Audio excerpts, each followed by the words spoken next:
questions and answers. Welcome to our May 5th live car shopping strategies. My name is Deshone. I'm known as Deshone the Auto Advisor. And over the next 60 to 90 minutes, I'm going to be sharing what we call the cars from home philosophy, the way you can shop, get bids, make your car buying simple, empower yourself, and guarantee that you did not leave any money on the table. We're going to talk about a lot of things you may not be familiar with. We're going to talk about things you have not heard before. We're going to tear back some mindsets that the car business has programmed in us for their profit. And we're going to tear down those mindsets because they're costing us thousands and they're making the greediest dealers in this country thousands of dollars. And we're going to get rid of that. So this show is sponsored by my new digital book. It's called Cars from Home, 7 Steps to Saving Time, Money, and Avoiding Dealerships. So I wrote that book to give you everything I know, everything I learned at Mercedes-Benz, at General Motors, running my own brokerage, and the hundreds of people, thousands now, that we've helped since 2021 to empower themselves in their car purchases. So part of my welcome offer to you is it's normally $97. You can get it for $24. That's my welcome offer for 30 minutes, anytime during the broadcast. As we go, you can get yours in my TikTok bio, in my Instagram bio, the YouTube comments, and the Facebook comments. It's a 75% off discount as part of my welcome offer for those of you who take action. And you'll have everything we teach here for the rest of your life.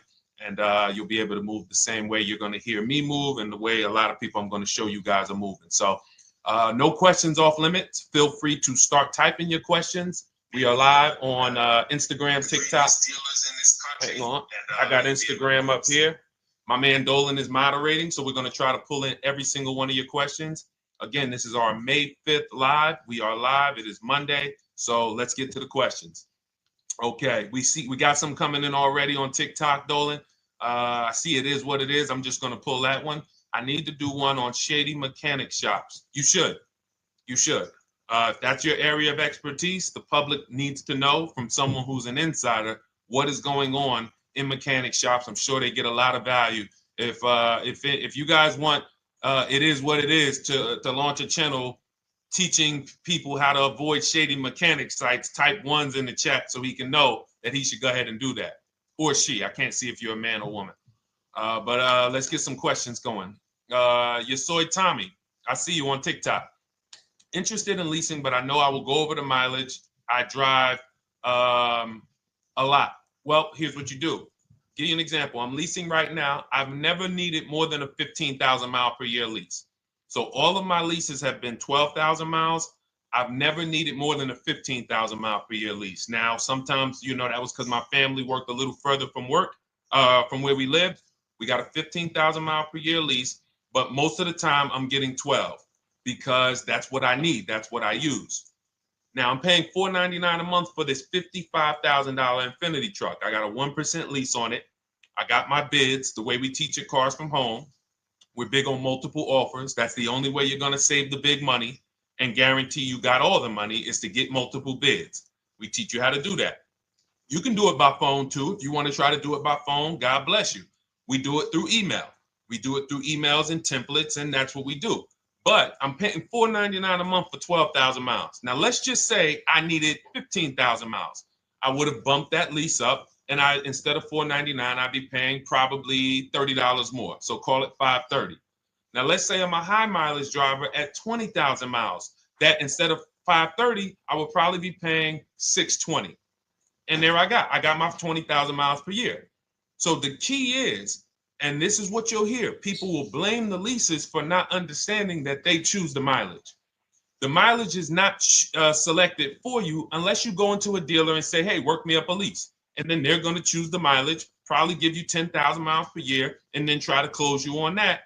But that's not the way we shop. We're going to shop and we're going to adjust our miles based on what we need. So if I needed 20,000 miles per year, I would probably be paying $620 instead of $499. If I needed 25,000 miles per year, I would probably be paying $680. So I'm just paying, we get what we need and we enjoy our leases. because when we buy these cars and we drive ridiculous miles, we depreciate our cars, we destroy the value, and then we still have a loan on it in a lot of cases for a vehicle that we have destroyed the value in because we put 60,000 miles on it in 3 years. So our loan is moving very slow, but our vehicle's value is dropping through the ground very fast, which is typically how we end up with $15,000, $20,000, $25,000 in negative equity. I used to see it all the time in dealerships, especially when I was in when Uber took off. When Uber took off, year later, 2 years later, 3 years later, we had tons of people coming in with Hondas, coming in with various cars that had 200,000 miles on them, but they still had 3 and 4 year loans left. And, that's just a recipe for disaster. That's a recipe for disaster. So you should not be leasing, though, if you keep your cars 8 years. Some of you familiar with the 8-year rule, you understand. Everyone should not be leasing. I want to make that clear. Some people say, Deshone, you believe everyone should be leasing? No, I don't. If you are not keeping your cars 8 years, then you should be shopping for below market leases. Don't forget those 2 words, below market leases. Because if you're paying what everyone else is paying for their leases, it's not going to make sense. Some of these strategies are not going to make sense. You need to be getting below market leases. And the way we do that is to comparison shop, get multiple offers from dealers, have them compete for our business, and then we get these leases that no one else can get. Great question. So what if I go over 20,000 miles? What do you recommend doing? You choose your mileage wisely. In my book, I have a section called Choosing Your Mileage Wisely. The whole key with leasing is to scope out the mileage you're going to use, and that's what you shop for. If you know you're going to do 25,000 miles that year, you would do 25,000 miles on your lease. But you don't shop this way. We always shop with 12. A problem with leasing is once again, you go into the dealership, you say, work me up a lease. They're going to work you up what they want. They're going to say, hey, put 5,000 down. Who's had that happen? You go and you look for a lease and they tell you how much money you need to put down. Type me if you've had that happen. And again, welcome to everybody. This is our May 5th live. It's Monday, May 5th. Whether you're watching this today or you're watching this later today, because we will be rerunning this for those who couldn't make the show. Tell your friend they can catch it on our channels. But this is our live show. We're live every single Monday through Thursday at 12 noon. So you'll see people who will go and get blessed transition. You've had this happen. This is what you go in. They work you up a lease. Here, you need 3,000 down. Yeah, you need 3,000 plus your taxes and fees. What do you want to do? So that's them customizing our leases. We never want to do this. We want to customize our lease and run it like this, a template. All your leases you get with, ready? 12,000 miles per year. First month's payment only due at signing. That's it. 12,000 miles per year. First month's payment only due at signing. That is how you shop all of your lease offers, because this allows you to now use the 1% rule, which I didn't create. A lot of lease savvy people know about the 1% rule, where your MSRP, I'm going to just show an example of an MSRP, the price on the window sticker. Every lease is going to be brand new, guys, or either close to it. The price on the window sticker is the price we go by, the MSRP, and we're going to divide our monthly payment into the MSRP. And once we get that, the number, that's going to tell us if we got a 1% lease, if we got a 1.5% lease, if we got a 1.8% lease. And what we did was I created the 1.5% rule to know we were overpaying for leases. You don't have value when you lease something over 1.5%. But let's keep it to the point. The point is you're shopping all your leases, first month's payment due at signing, 12,000 miles per year, and then you're using the 1% to 1.5% rule to gauge the value. Once you find your best offer, that's when you go and you say, can you please adjust the mileage down to 10,000 because that's all I need, or up to 15,000 or 18,000. You shop your offers with 12. You find your best offer concerning what value is, 1%, 1.2%, 1.4%. You lock that up, and then you tell them, show me what the payment will be with 20,000 miles per year or 15,000 miles per year. That's going to keep you from walking into these 80% dealers which are never going to give you a below market deal. When they drop their prices, they're never going to drop low enough to beat their competition. That's why their name of the game is them keeping you from checking their competition. And then you avoid these people, you find those deals, and then you adjust the mileage with that dealer. But choosing your mileage is very important with a lease. And that's why you should take 5 minutes, 10 minutes, tally up your lifestyle over the next 3 years, and you choose your mileage that you need. Great question. Let's go, Dolan. I'm getting married today. Congratulations to Ash on Facebook, everybody. Ash is getting married today. Congratulations. May God bless you with a healthy, lifelong marriage. Hallelujah. All right. Angel on YouTube says, can I lease for 36 months, then purchase to have a lower payment instead of buying at a higher payment? Now, what he's asking or she's asking is, I want this new car, but if I buy the new car, then I'm going to have to pay for the new car, in which case it's too unaffordable. So can I lease it first and then buy the difference at the end? Yes, you can. Let's talk about why that's not that financially wise. There are signals, guys, that tell us we are looking at vehicles that are too expensive for us. Signals. Would anyone on here take a 50-year mortgage? Anybody? Anybody? We got some smart people on here. Anybody volunteering for the 50-year mortgage, ladies and gentlemen? Anybody? Come on, somebody.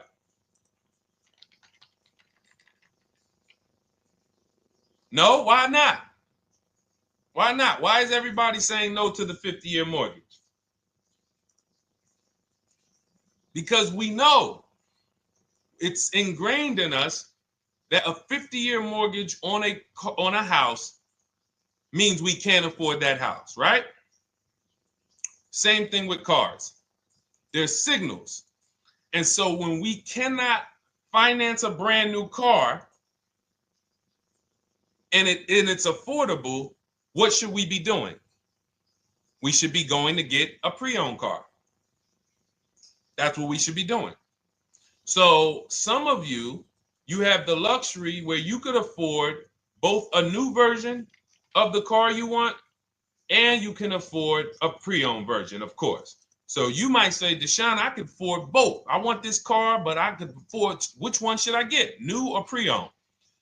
Thank you to the new gifter, Jeffrey Jones. Welcome. The Black King. Thank you so much. Gifter badges. Appreciate everyone who supports this broadcast. Thank you so much. You helped me to keep this information going. So what you're saying is, I could afford both.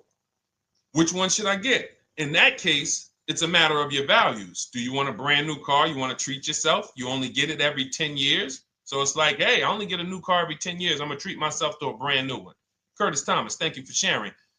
Or you might say, you know what? I want to go to value play. Even though I could afford a new one, I want to knock 20, 30, 40% off the price, and I want to get me a pre-owned version. So that's the people who could afford both. Some of you, you're like Angel, who like, I want this car, but I can't afford it new.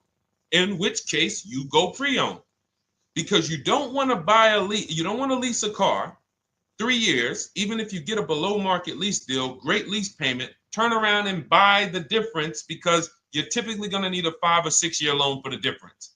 Once you get that 5 or 6 year loan, you add that to your 3 years that you leased the car, and you got 8 to 9 years of payments on the exact same car. 8 to 9 years of payments on the same car.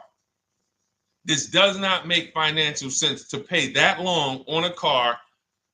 This is, you can't reach the reward stage where the car is paid off and you're putting money to the side for maintenance and repairs. You know, you got a paid off car, because the goal with purchasing is to get to that long-term ownership where the car is paid off. I don't owe anything on it. You know, I got a couple $100 I put to the side for maintenance and upkeep, but that's all. That car is paid off. I can keep that thing for 15 years. I can pass it down to my son, my daughter. We got an extra car in the family. That is the value of purchasing. So if you have a payment for 8 years on a car, you don't get to that stage.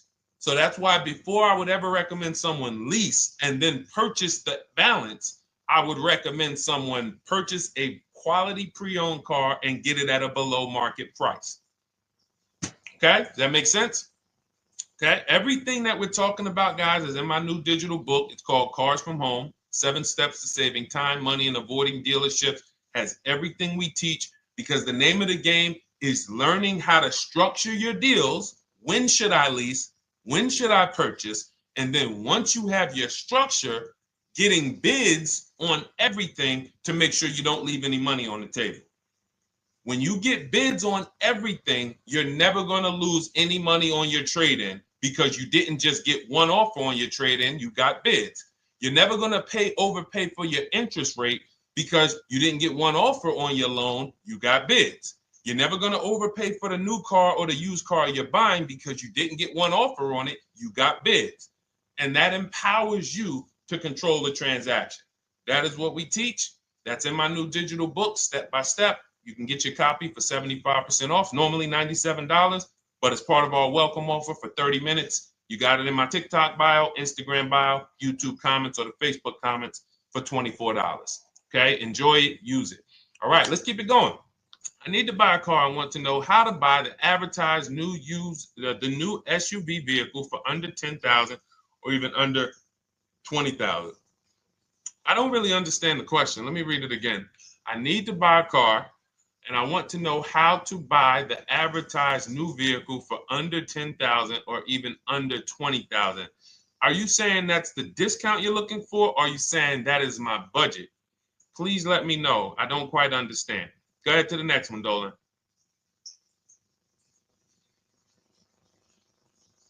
All right.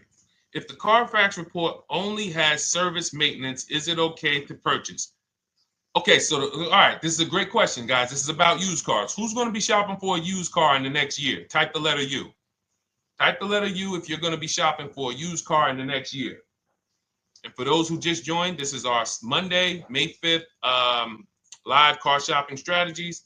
So we are live every Monday through Thursday at 12.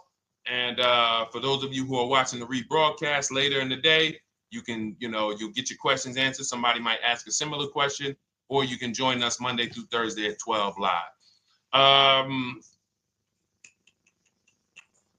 Yes, so we got a lot of people who are going to be shopping for a used car. We got Buffy on Instagram, Fran Bar. Who else? A lot of people not buying? Okay. Instagram, the only people buying used cars? Okay, well, let's talk to you guys. Listen, so here's when you're looking at a used car, what you're focused on is first the service record. First the title history. What is the title history? That means, is it a salvage car? Is it a frame damage car? Is it a now, well, let's start first. Where do we find these cars? Let's start there.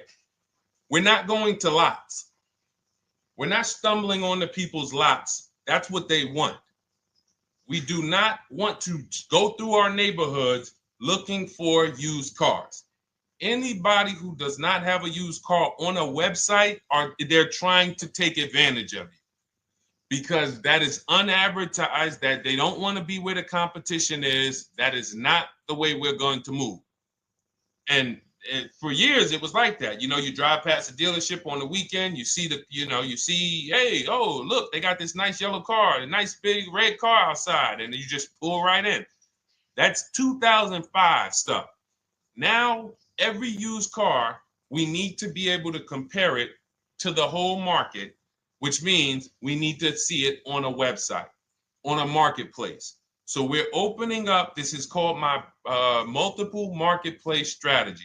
We are opening up, and some of you are going to need a pen if you're going to really, or unless you're going to watch the rebroadcast, because I'm running stuff past you that, you're trying to buy a $30,000, $50,000, $100,000 car.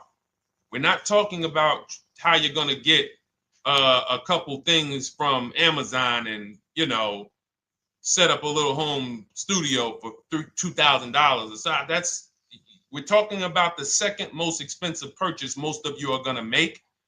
So it's understand that you're going to need to focus in order to get the most out of what we're talking about. So we're going to go to the marketplaces. The marketplaces are Carvana. They sell their own inventory.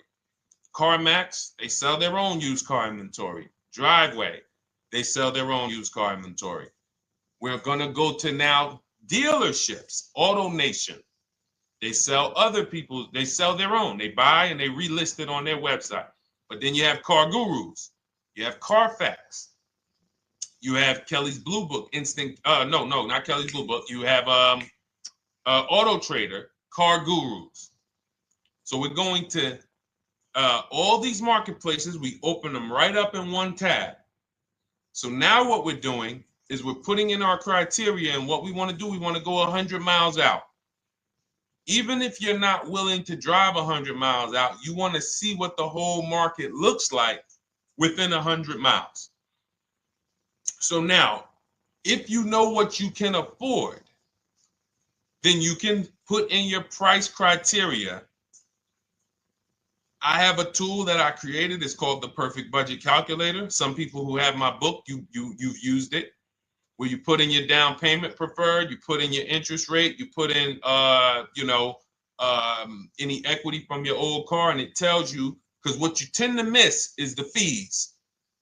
That's what you tend to miss. So if you're not using this calculator that we created, you want to add another $2,000 or so, because you got to factor in the fees in that budget. Some of you go out and say, man, I think I could afford $30,000. Then when you find your car, they bump you up to $33,000 because you didn't factor in the taxes and fees. So this calculator does it for you in my book, and everything we use the Perfect Budget Calculator. But if you're not using it, just estimate another, a little higher. Now you put all of that into the marketplaces. Now you're looking for what the inventory is. Now, here's the reason why you must open up all these marketplaces. First reason, they have different cars on them. Carvana and CarMax has different cars than Car Gurus, Cars.com, Auto Trader. There's different cars on them. Another reason we need to open it up is because sometimes you'll see one car here on Car Gurus for $31,000, and then you'll see that on Auto Trader they marked it down $2,000. It's $29,000. And you're like, wait, why the heck is it lower? This is the same car. Well, it could be because this marketplace got the notification first to lower the price, and maybe this one takes a little longer to see that, oh, maybe that takes 24 hours before their updates take effect. So that's why you want to open up all these marketplaces. Now you're narrowing this down first based on your color choices, what options you want, your models, and now we're starting to narrow this thing down. So we're narrowing it down. Now we start to look at the history of these cars. This is the best way to start narrowing down your used car search. Let's now dive into the history. I need the Carfax. Now, some of these websites will give you a free Carfax. Some of them will try to make you buy a Carfax. Now, I'm going to give you one of the secret strategies that we've been using for years in my book, and I'll tell you it right now. It is how we get free Carfaxes, because when we get to most vehicles, you guys, for those of you who are just meeting me, I worked in Mercedes-Benz for 5 years and General Motors for 5 years, and I ran my own brokerage. I started it in 2016, and I ran that while I worked at the car dealership. So I have a lot of experience and have seen a lot, and that's why I'm able to teach these things. I also love numbers. But one of the things that I know is almost every dealership has a contract with Carfax. So every dealership, we pay Carfax already. So what we're able to do is when we list our inventory on our websites, we're able to list the Carfax with it. We're able to provide that free of charge. But when we pay Auto Trader or Cars.com or Car Gurus, we are not able to actually push our Carfax to that marketplace. But if you come to our website and you find the vehicle on our website, most times you will find the Carfax for free. That is what we have been doing for years. So that now we have the Carfax, because the Carfax is the only way we can see those service records right now, because we've already narrowed it down based on, first thing we're doing is we're looking at title history, frame damage, salvage title, rebuilt title, total loss. That's the type of vehicle. The next thing we're doing to narrow it down, which is where many of you get in trouble, is you're looking at the service records. Skipping service records, buying used cars without seeing service records is disaster. The biggest indicator on if a vehicle was taken care of is what is on those service records. And if you can't see those service records, then I would not buy the car. Somebody say, oh, I'm changing the oil myself. If you don't have proof that you have changed the oil yourself, I cannot see it. I cannot see that you have maintenance this car, and that's a turnoff for me. Because now when you drive that car a year later, 2 years later, things start happening. You have no one to blame but yourself. Now the regret kicks in. Man, I knew I shouldn't have got this. But chances are, if you find a quality vehicle and you see service records on that previous owner's report, that's going to lead to a quality experience.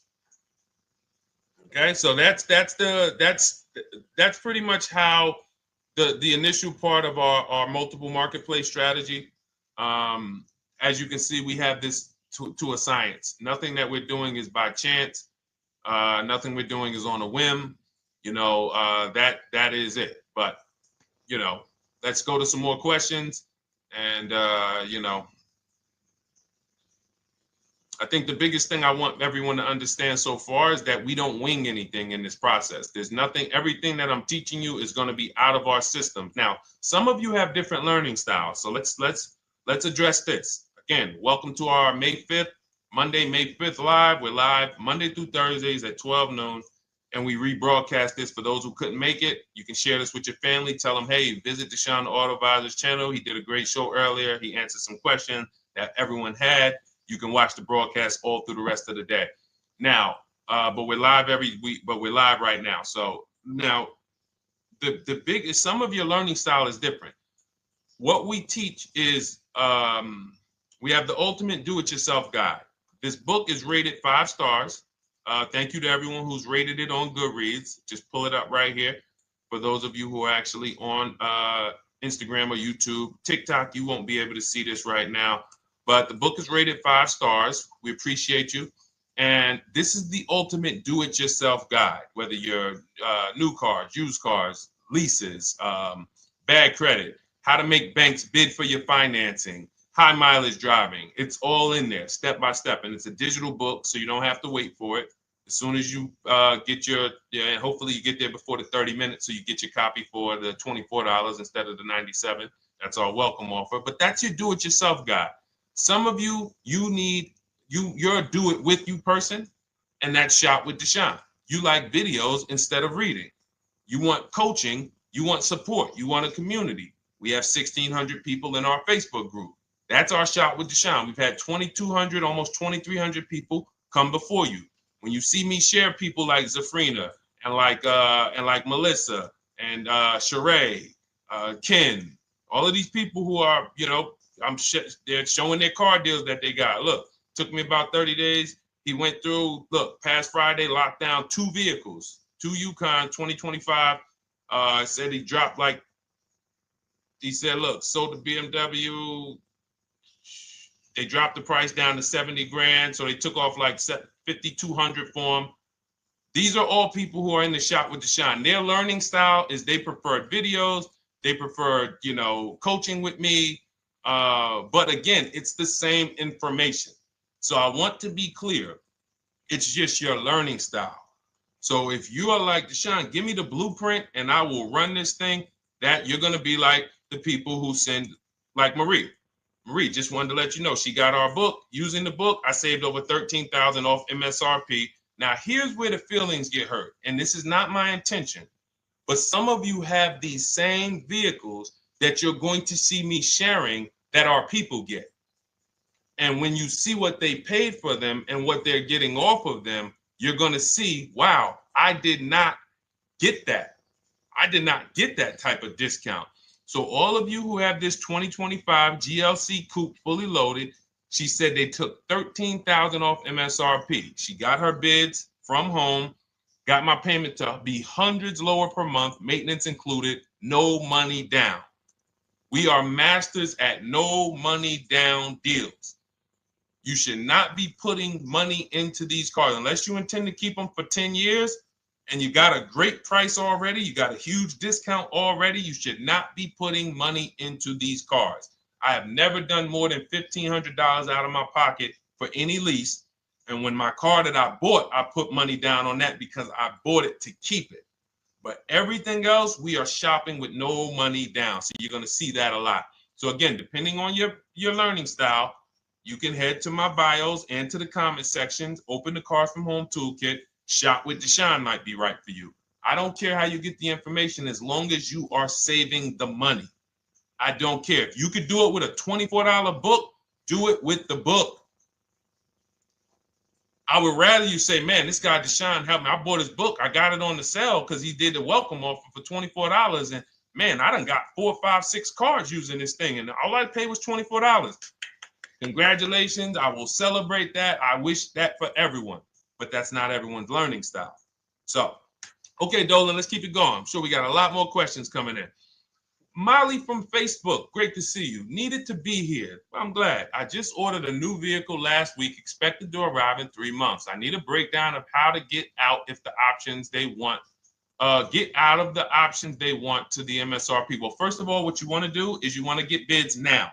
You do not want to wait. Those of you, she's ordered a car. She's scheduled to be here in 3 months, and she has not locked in her pricing. Now, the reason when we order a car, we are always getting our bids first because the closer your car comes to arrival, the less leverage you have. They know once that car comes in there, she's been waiting for 3 months. She is not going to want to walk away from this car. She is not going to want to do this all over again. And they're going to probably take a shot and say, or if you look for a discount at that point, you probably are going to be like, no, I'm sorry, we can't give it to you. So what we're going to do is we have to now send that request out. Now, there's 2 ways for you guys to do this, whether you're leasing or purchasing new cars. 2 ways for you to do this.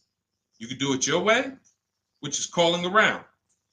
Calling around, not going into dealers, calling around, ask for sales managers, try to get yourself at least 5 offers.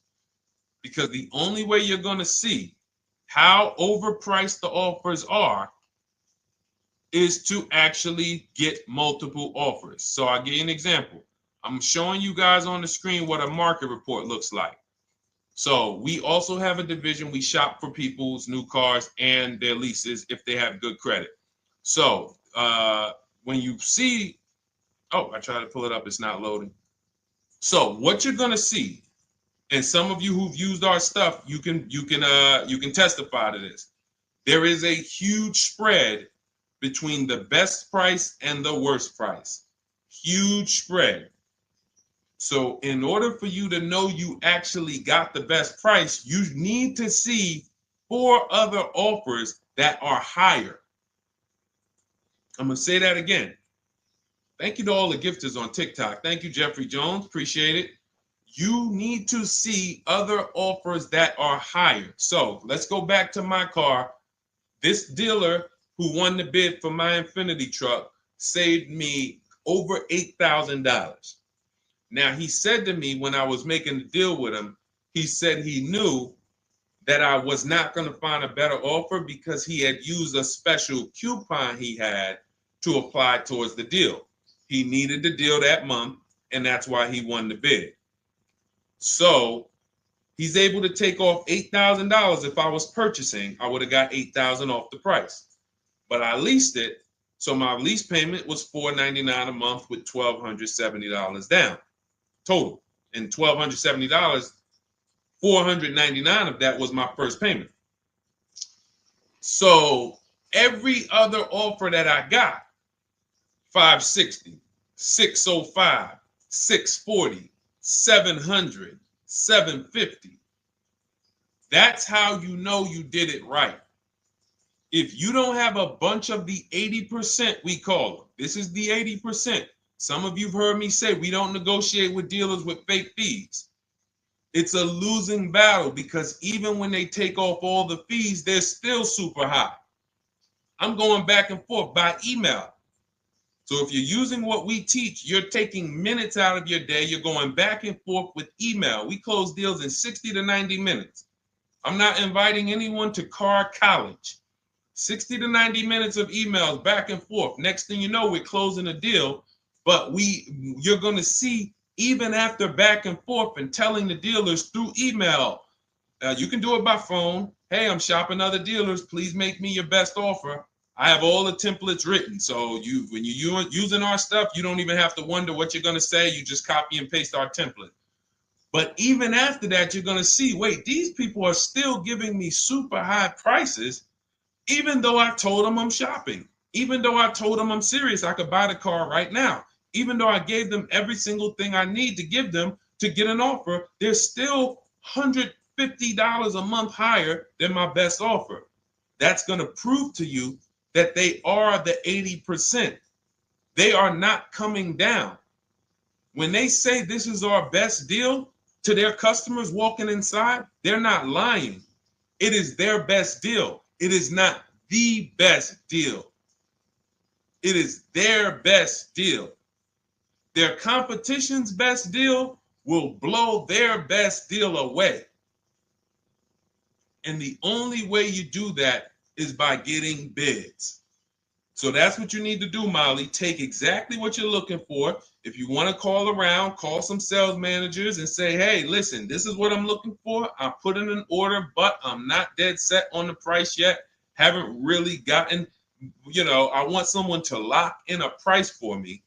And hopefully you're purchasing, because if you're leasing, it's tough, because once that lease comes in, you do not know what the lease program is going to be. So if the lease program is bad, then you could find yourself jammed up. Now, here's what we try to do to prevent that. It's not always possible. Here's what we try to do.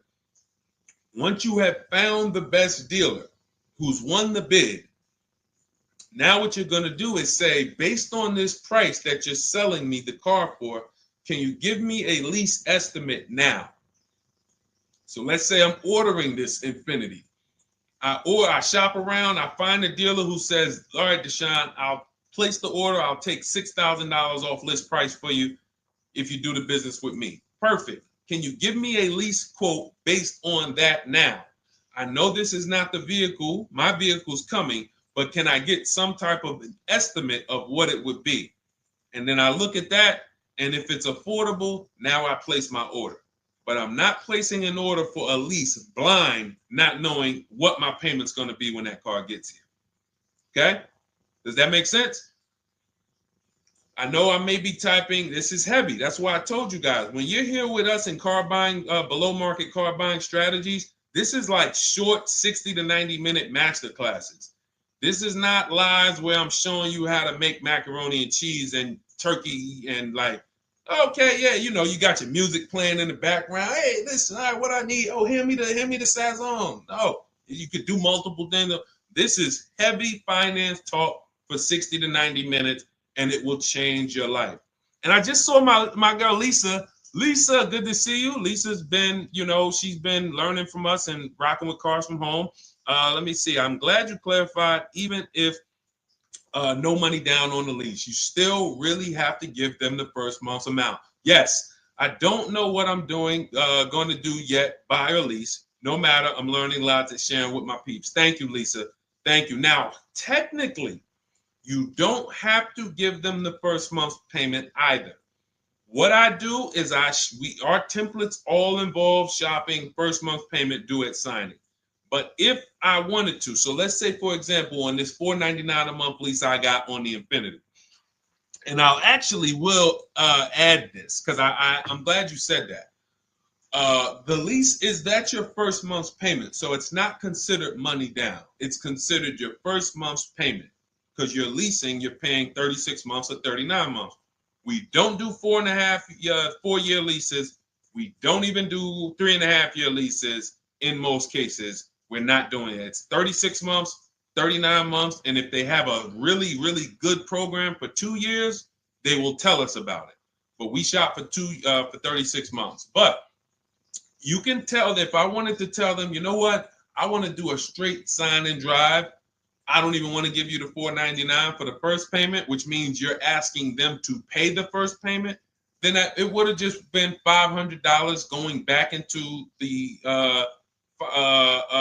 cap cost, which would raise the payment probably with interest and taxes, maybe 15, 17 bucks, something like that. So if I truly wanted to bring nothing to the table, I can just have them to, cap the first month's payment. You can do that. You can do that. So you can ask any questions. I know you're in our Facebook group, and so you let us know. But the 8-year rule is your basis for leasing versus buying. The 8-year rule, when you guys open up my book, you'll hear me talk about this. I'm going to make a whole lot more videos about the 8-year rule because it is the parameters for how to know whether to lease or buy. It takes into account how drastic cars depreciate. They lose value like crazy. All the losses are in the first 5 to 7 years, and you don't win until you've kept the car at least 8 years, compared to someone who's getting a below market lease. So let's take an example. You look at somebody like, Brian. Brian got my book. Just finalized my first ever lease using your system. 2025 HRV Sport all-wheel drive, $30,000, $505 MSRP. So this is a $31,000 vehicle almost, and he got it for $395 a month, which is a 1.2% lease, no money down. Now, his initial quote from this dealer was $434. This is the winning dealer. But in my book and in our systems, we have a counter offer calculator where we put all the offers we get into the calculator, and then it calculates the best offer and it tells us what to counter. So his initial quote was $434. He countered with the calculator and ended up closing his deal at $395. So these are the people that, for all of you who you're like, wow, are there any cars out there with a $300 payment anymore? Well, if you're buying a car, you are buying it at a $300 payment. You could only spend, who knows, every $5,000 on a vehicle is about how much per month. Every $5,000, when you're looking at a car, every $5,000 on a 5-year loan, which is what you should be defaulting to, is about how much per month. Thank you, Nikki. Nikki got a #1 gifter badge. And I don't really know what all of that stuff means, but I definitely appreciate it. The Black King, thank you so much. I just know it means you guys support the show. So I appreciate it. So who knows? Every Nucci Graham is and I wanna Nucci Graham will address you next, because as soon as you get your book, on the thank you page it says, "Thank you for your purchase. Click below to open your book." So we'll address that shortly. But okay, thank you, Lisa. Yes, every $5,000, and Nikki, $100.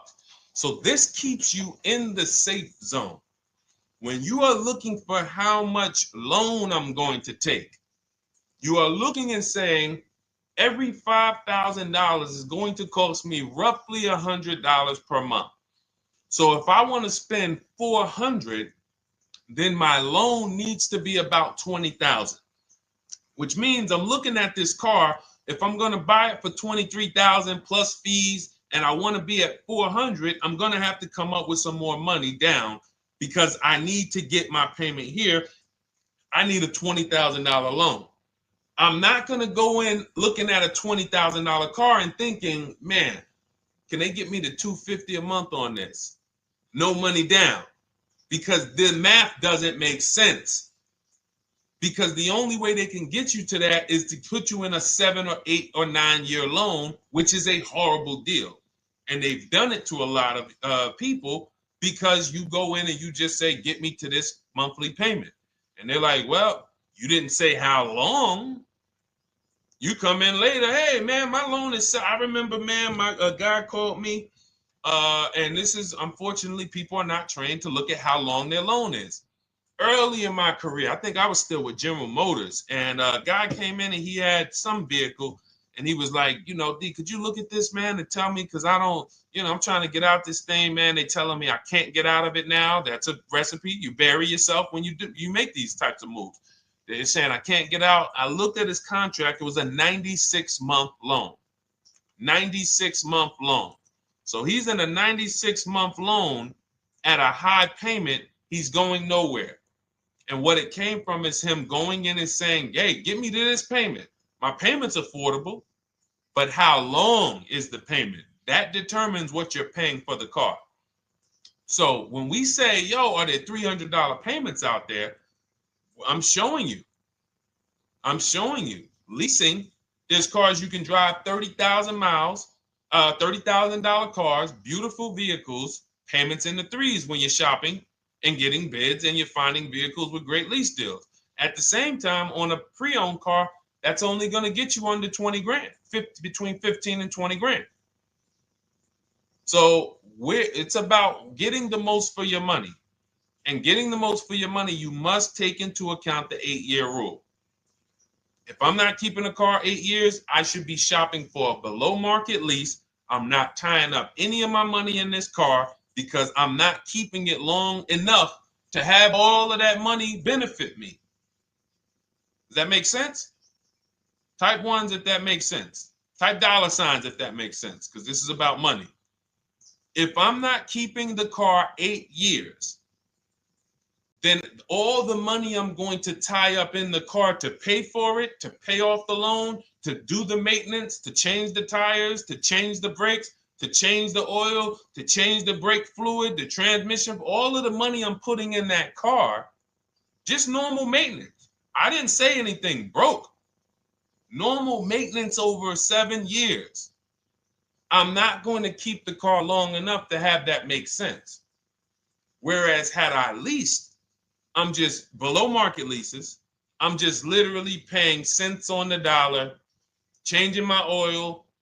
Most of the times I'm out the car before I need brakes, unless some of you are driving 15,000 mile a year leases, and then sometimes you will replace the brake, but it still does not compare to the cost of purchasing.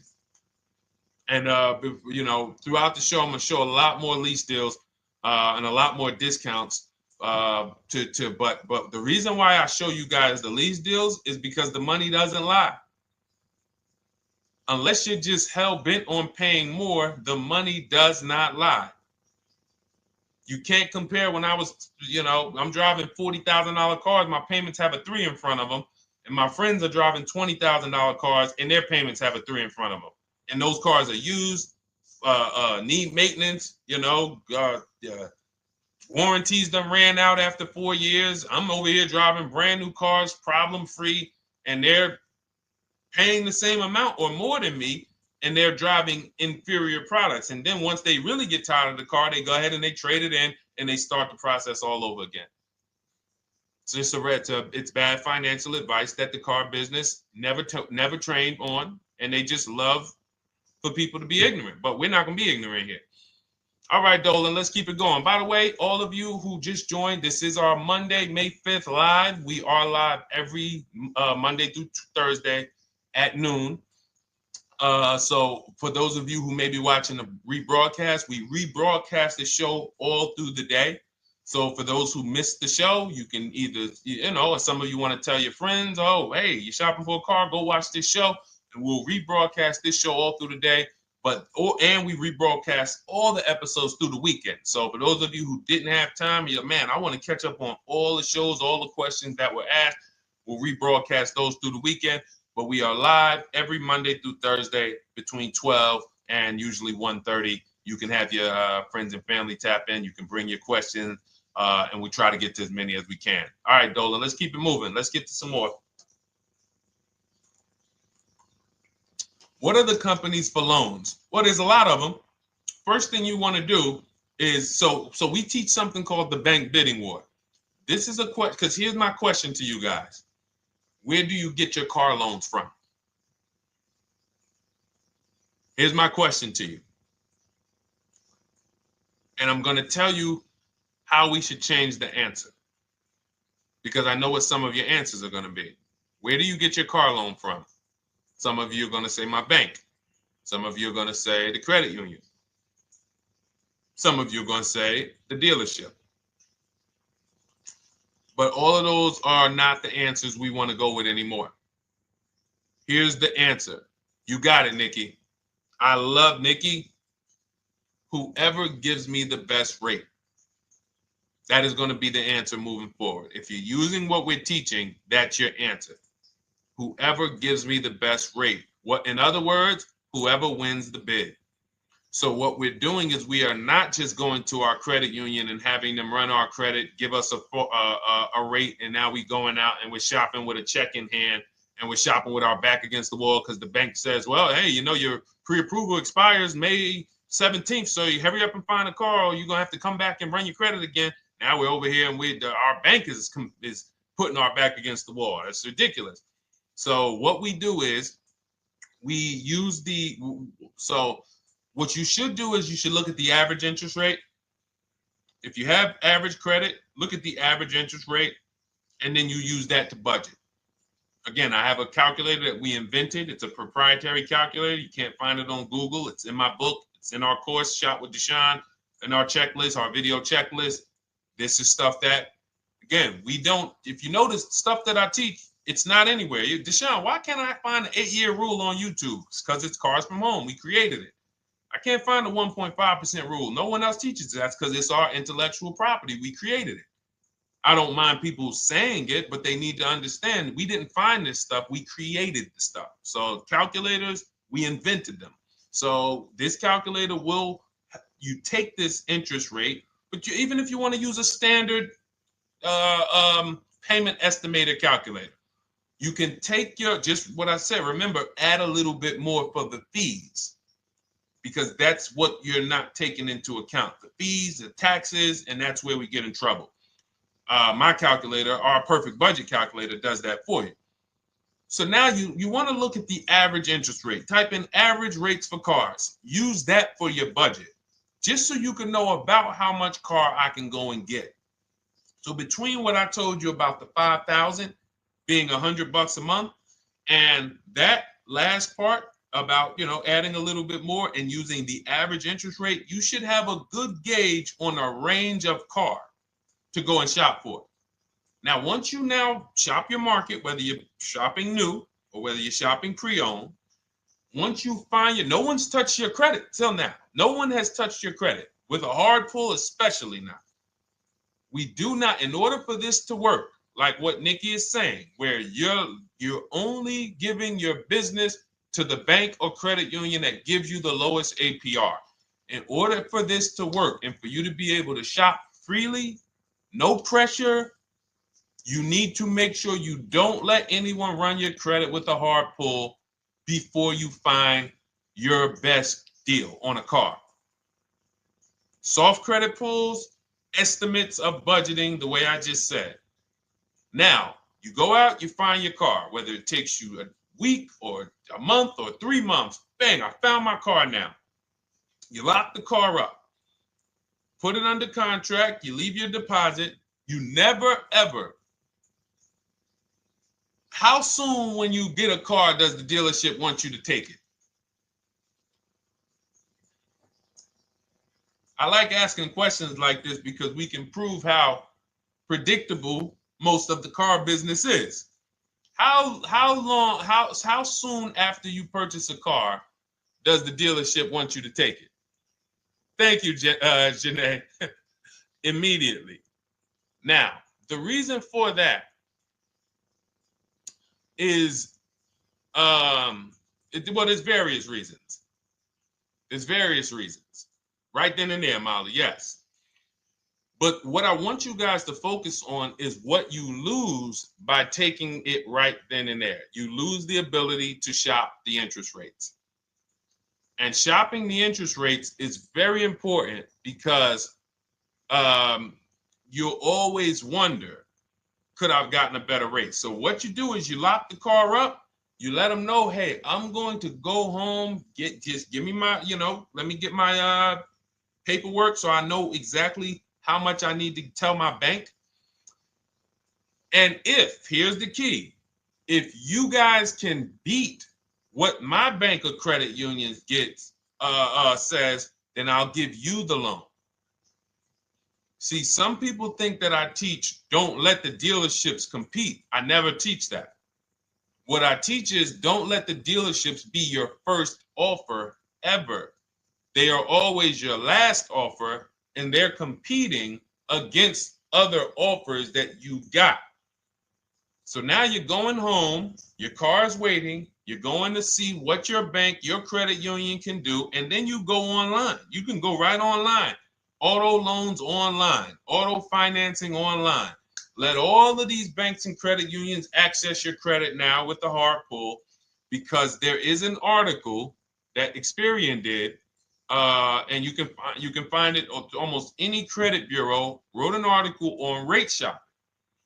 They allow you to have multiple lenders compete for your business within a small period of time. They say the window is 14 to 45 days.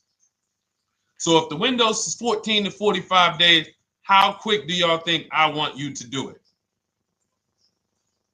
If the window says, because that's a big window, as long as you shop within that window, at the end, those multiple inquiries will have the same weight on your score as one inquiry, because it looks as if you were shopping and you were doing your due diligence. Thank you, Greg, Sheila, with these gifter badges. I don't know. It's like a nice. I appreciate it, Glendale. Thank you. So with these, when these banks are competing, what you're trying to do is say, everyone here on my end, we call this the bank bidding war. This is round two. Round two is you are bringing your car home. I'm sorry, you are at home. You're going online. You're calling your bank. You're calling your credit union. If you have one, you're going online. This will take you literally one day, not even. This maybe take you an hour. Because if they say that the window to shop is between 14 and 45 days, I want you to do it in 24 hours. We want all the competition in 24 hours. Because that guarantees we are way within the window. They're going to look and see, wow, this person bought a car. They had multiple lenders competing in a small period of time. They're not out here just letting people run their credit over, every week. Some new banks running their credit. So now you call the dealership afterwards. You say, hey, the best offer I got was from such and such credit union or such and such bank.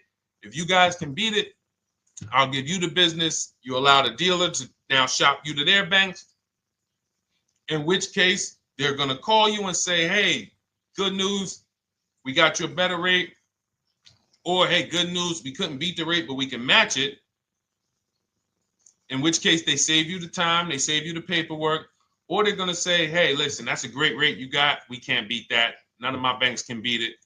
And in which case, we guarantee all around we got the best rate, which is the goal we're looking for. As Nikki said, I'm only giving my business to who gave me the best rate. That is the bank bidding war. So when you get your digital book, Cars from Home, you'll get that in writing. We also have it in our Shop with Deshone video checklist for those of you who are more do-it-with-me types. Again, we're all about your learning style. And some of you just like, Deshone, I see you. Can you shop for us? What are these? I'm seeing a lot of you guys shop for people, new cars, new cars, leases only. And you have to have good credit. Your FICO scores need to be over 670, all of them. But if you don't, again, same result. We've been helping people get these results since 2021. And again, I am all about speed. These are short videos. The book is boom, action steps, action, action, action, action. I'm not trying to teach you everything about cars. I'm trying to walk you through a path, a 7-step path to get to the result you want all the time. Okay, I'm not taking you to car college. You're not going into the car business. You just need to know how to get the best deal. And that's what it's about, step by step. Okay, but for those of you who are just coming on, this whole show is sponsored by my new digital book. It's called Cars from Home, 7 Steps to Saving Time, Money, and Avoiding Dealerships. It's a digital book. Everything we teach about new cars, used cars, leases, below market financing, high mileage driving tips, bad credit tips for those of you who have your credit is not going to qualify you for everything else we're talking about. You need specific strategy. We have that specifically for people with bad credit inside my book and inside Shop with Deshone. So that's why I never believe in one size fits all car buying advice, because all of you are in different situations. So how does somebody look saying, you all should do this? We're all in a different situation. I have a trade-in, he doesn't. He has a lease that's coming due, he doesn't. Oh, he has a lease that's coming due, he has equity in it, we need to help him get that equity out. He has a lease, it has an equity, but it has a third-party restriction. We can't talk to people the same. That's why everything we do is custom and letting you know, no matter what your situation is, it's very common to us. Very, very common. So, all right, let's keep it going. We got some more time, Dolan. Pull them up. More questions. All right, yeah, I see we got a couple more coming in on TikTok. How do I get the book? Well, the book is in my TikTok bio. In my Instagram bio, there's a website there. It's Cars from Home Toolkit. And then you'll see the welcome special for $24. So the book is normally $97, but as part of our welcome special, you got 30 minutes to get yours for $24. So you won't pay the $94. You get 75% off. We also have a link for you guys on Facebook and YouTube in the comment section so you can get your copy. And if you're going to spend a couple more minutes with us, I would appreciate if you share the broadcast with one person that you care about. So that can help,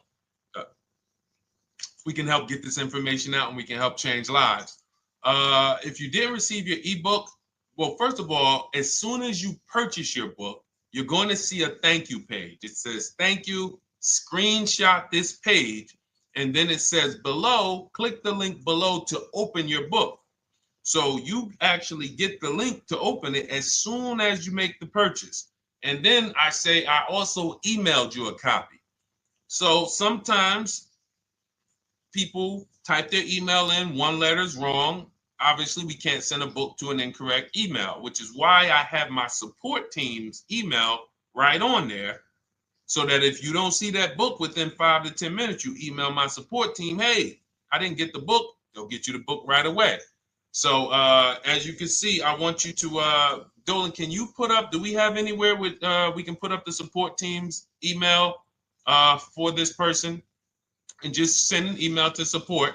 There you go. Thank you so much. Support at Deshone the Auto Advisor. Thank you, Dolan. Best moderator in the world. All right, so shoot them an email. Just let them know. Give them your first and last name, and they'll check the record, make sure that we have a purchase from you, and they'll send you your book right away so you can dig right into it. Okay? All right, let's keep it. We work with clients all around the country. What I'll start doing, I wanted to bring some on here today, but I can't load them up. The system is showing an error. So I got a lot of people. I always bring tests. I always like to show results. So, you know, I'm a results person. So you'll see a lot of people that I share. Brian, who has our book, and, you know, his lease, Marie with her $13,000 off. All of these people made deals from home. They were not in a dealership negotiating this. You got, look, Frank, I bought your book, used your system, and just closed my deal and have positive results to report.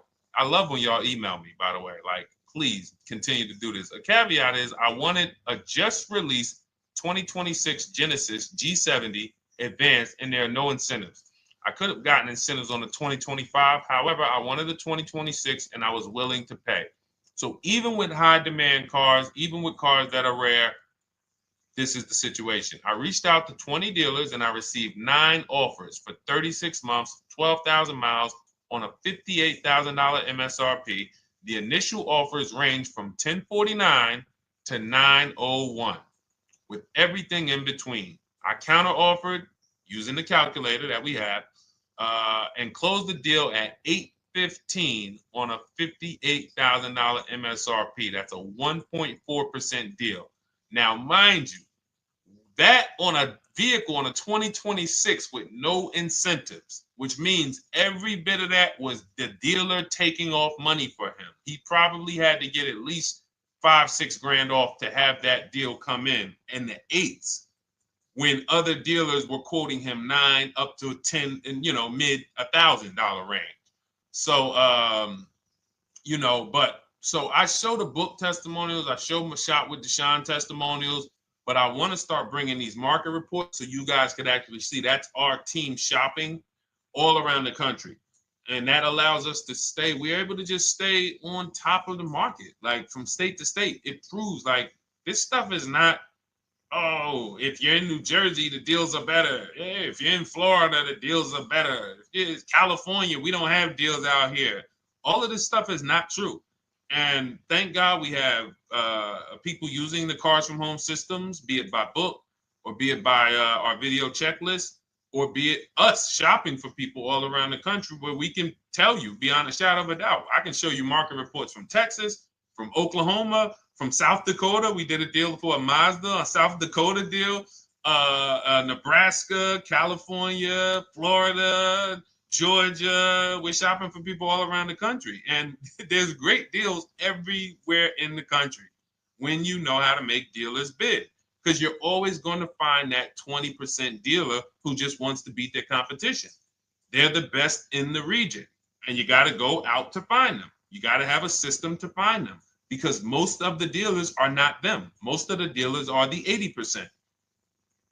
That's just the way it works. It's a numbers game. And the 80% are very expensive. And when you walk into the 80%, they'll go down. You're like, oh man, all right, can you take off? Can you get me down? Like, yeah, man, you're like $150 a month higher than where I could be, my max. And they go back and forth. They're like, man, I could take off $50 a month. Ah, man, that's the best you could do. And then next thing you know, you get down to 100. Yeah, all right, we'll take off $100 a month. And you're like, all right, I guess I'll take that. You don't realize that a 20% dealer, not only were they nowhere near your max budget, they were $100 less than your max. You're talking to the 80%. The 80%, when they come down, they're still here. The 20% are here. So you're over here with an 80% dealer walking into these dealers. 8 out of 10 dealers over here are 80% dealers. So y'all talking them down like this, and y'all thinking we winning. Oh, I talked them down to this. Meanwhile, the 20% dealers are here. 20% dealers will launch a bid. We gotta cut. Oh man, if this thing wasn't broken, tomorrow's show, I'm gonna bring on a lot more market reports. We got dealers who come right out. We getting offers 700, 790, 820. Dealer come right out 650. Boom, blow everybody away. Like, oh, let's go. We got a winner. Looks like we got a winner here. That's it. And then it becomes fun. As you can see, this is fun for us. When you change the way we shop, you shop and you start to you're going to be the prize. You're going to be the prize. So anyway, let's keep it moving. For those of you who have gotten your book, I look forward to you using it, empowering yourself, having these same results. For those who didn't know about the book, it is a digital book. You can get your copy for 75% off for 30 minutes in my TikTok bio, my Instagram bio, the YouTube comments, and the Facebook comment. And for those of you who've been on and you still don't quite trust us, you want to get started with maybe some free advice, go grab our cheat sheets. We have our free cheat sheets in my Cars from Home toolkit, totally free. Test us. Look at the cheat sheets, look at the strategies, look at the emails I'm going to send, guiding. Like I don't play around. So if you want to just say, test out, let me hear some free advice, start with our cheat sheets. All right. Yes, I'd actually answered that when I read that comment, Dolan, on TikTok about do we work with clients in New Jersey and New York? Well, yes. When it comes to shopping done for you, if you open the Cars from Home toolkit and you're like, Deshone, I just want to relax at home. You guys go shop the market for me. If you have good credit, FICO scores over 670, and you have and you're shopping for a new car or a lease, you can book a call with us and we can see if we can help you. Book a 10-minute call. It's free. And we can see if we can help you. Is it best to lease a car if you're currently underwater? Ooh, if I was underwater right now, let's just say I have 15,000 negative equity. I made a bad deal during the pandemic. I'm upside down and I'm like, man, I got to get out of this car. But and first of all, I know I should be leasing because now we know the 8-year rule. The 8-year rule says if we're not buying our cars to keep them at least 8 years, we should be shopping for below market leases. We're going to pay a lot less money. Below market leases, not normal leases. Very important.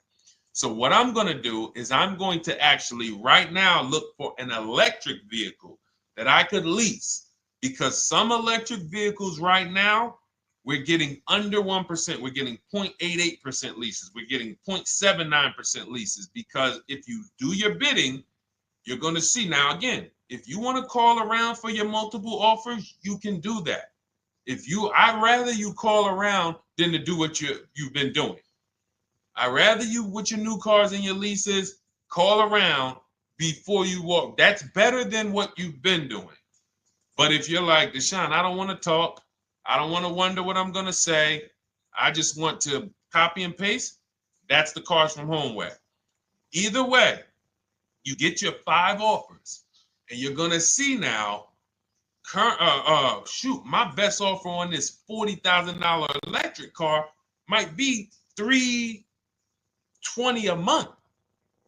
So I'm now driving a $40,000 car. If I didn't have my negative equity, then I would be driving it for $320. But now I got to bring this negative equity over. Now, the reason why you want to look at these electric cars for this is because if you try to bring a bunch of negative equity over, what ends up happening is you're now messing up the loan to value ratios, and the bank won't approve it.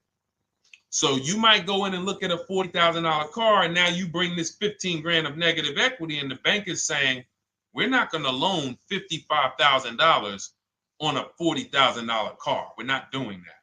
So that's when they'll say, some of you may have heard this before, you have to put money down. They'll say, we can't get you approved unless you can put $3,000 down, $5,000 down. You have too much negative equity, and the bank is not going to approve it all. But when you get your bids on some of these electric cars, you're going to get $10,000, $15,000 off. And this is specifically what I would be looking for. I would be looking for the electric vehicle that when I get my bids, I'm saving 15 to 18 to 20 grand off. And if you guys don't think that's possible, you haven't been here for long. You know, this is Milligan. She bought her Mercedes EQE last year. She literally, MSRP of her car was $79,245. She got almost $30,000 off the vehicle. Almost $30,000 off the vehicle. $51,359 is her price. $79,000 vehicle. She got it after rebates, after discounts, after everything. $51,359. So you take a vehicle that you can get a huge amount of money off, then you bring your negative equity over. So now that payment goes from $320. Yes, it might go up to $575 or $600 even. But I know I'm in a nice car now. I'm in a brand new car, and after 3 years, I'm done with that negative equity. So that's what I would be doing. And if God forbid the car gets totaled while you're driving, you're out of the negative equity in a lease. So if I rolled that negative equity, 15 grand over to this car, now I'm driving it. Boom. All right, I got this electric car. I'm out of the negative equity.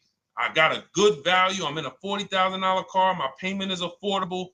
Now I'm driving. Oh, shoot, car gets totaled. I'm out. I can go get me another car now. I can go and get the same exact car, but I can get it for $320 now. So, you know, that actually is the reason why people commit insurance fraud and total their cars or get them stolen intentionally. But no, that's just something to keep in mind.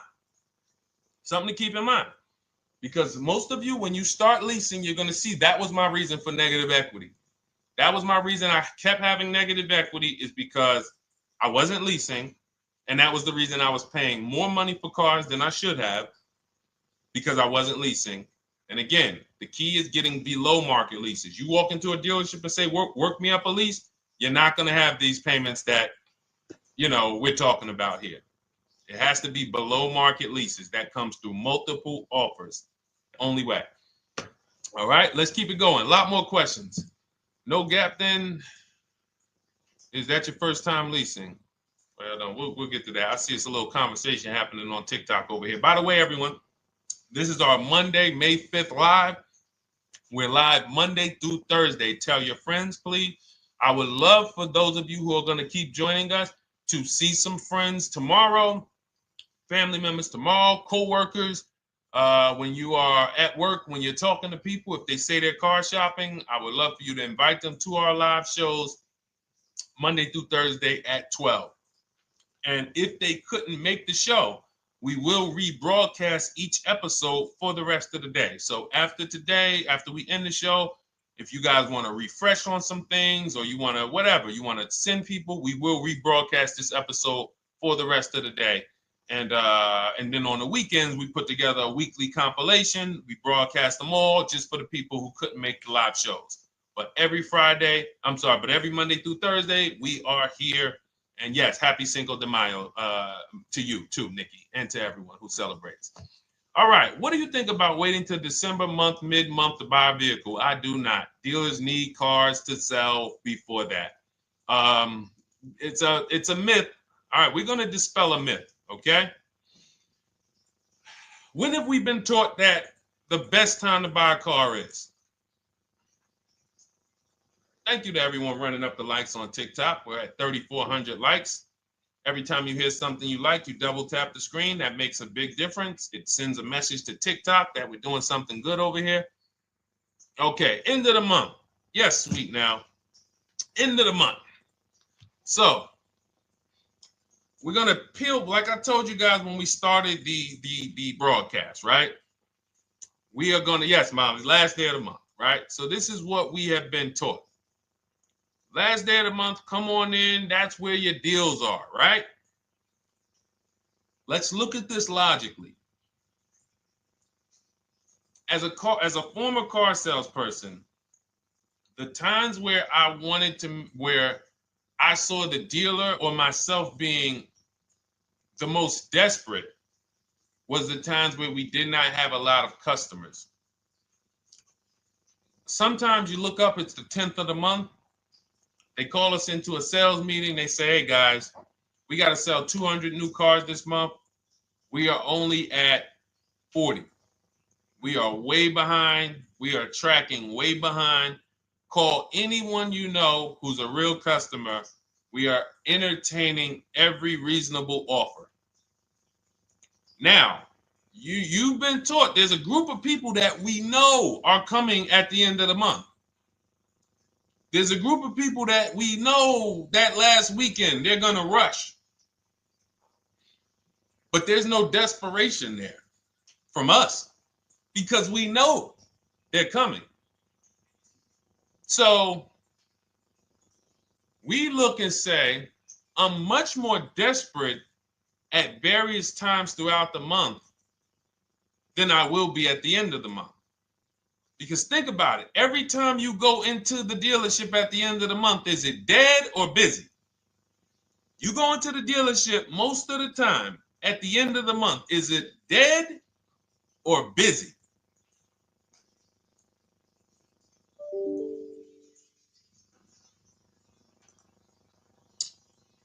Thank you. It's a zoo. It's a zoo. Customers everywhere. That means all the car salesmen are not worried about making a deal. In fact, they're looking at you and saying, hey, Molly, thank you. Listen, I know you, look, I know the payment's $780 a month. I know you said you wanted to be at $499, but, we've been going back and forth. Can you work your way up, get closer to the $780? Because they know now we can take a shot. Because we have some other customers behind you, Molly. Did you see the people walking out? These people just walked out. They're mad. We don't have enough salesmen here. We got people waiting 40 minutes to speak with somebody. Do you think you're getting the best deal when that's the energy? Yes or no? Let's just be honest here. See, you might forget some of the lessons that we teach if you don't have our books and if you're not in our video checklist and coaching. You might forget some of the lessons, but hopefully you won't forget the stories. So you walk in the dealership at the end of the month, the place is a zoo. It's people everywhere. They're ringing bells. They got the big clown, donuts around. Hey, you want a donut? Do we think there's desperation? Thank you, Sheila. Thank you, Molly. There's no desperation here. And they don't magically wait till the end of every month to hit their numbers. Some dealers hit their numbers at the 25th of the month. Numbers are hit. We still got people coming in end of the month. So What we want to do to answer the question is we want to be positioned. What I like you to do, for those of you who are in an emergency situation, you need a car in a week, in 2 weeks, that's fine.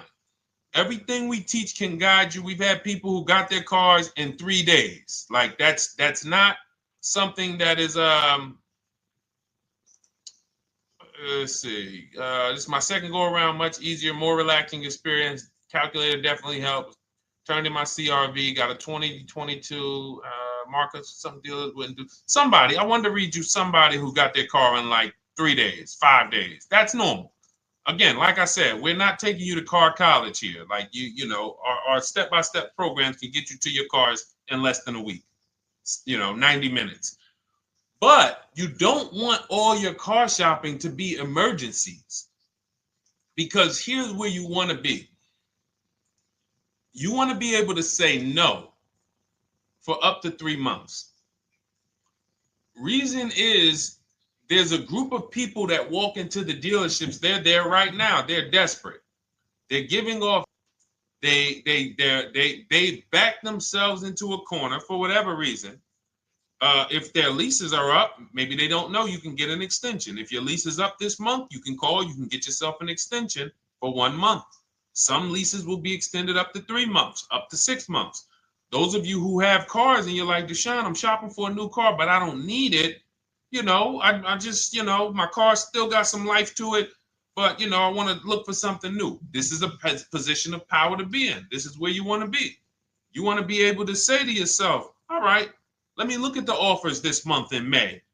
All right, I'm going to follow up next month because the offers change. The used car market changes. The lease prices change. The dealer desperation, it changes. I'm not letting tariffs push me into doing something and making a bad deal. I'm not doing it. I'm not worried about tariffs coming, because there's going to be deals no matter what. If the prices of the new cars go up, what happens to the prices of our used cars that we're going to be selling? See, that's how we really won during COVID. Some people who've been with me since 2021, that's how we were winning. My man John Shaw, he was one of the first people. David Isaacs came in, got his BMW. Yes, the lease prices were slightly higher back then. We were still getting under 1.5. We were still getting 1.4. John got a 1.2 on a Jeep Wrangler, but we were selling our old cars for 8, 10, 12 grand more than they would be worth today. So even if the new car market goes up, we know how to maximize the prices of the cars we're getting rid of, and we're going to offset it. So we want to position ourselves to be able to say no. That is the strength. That's the leverage where we can say, you know what? All right, I'm going to follow up next month.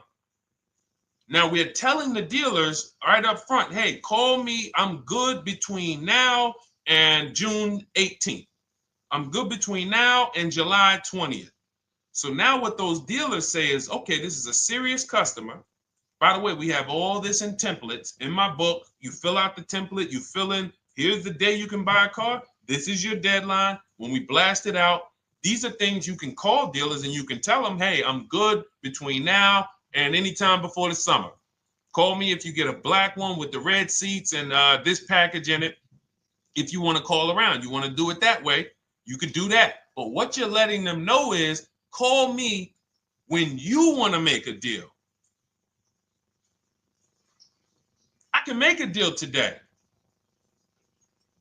Let me see the numbers today. Great. All right.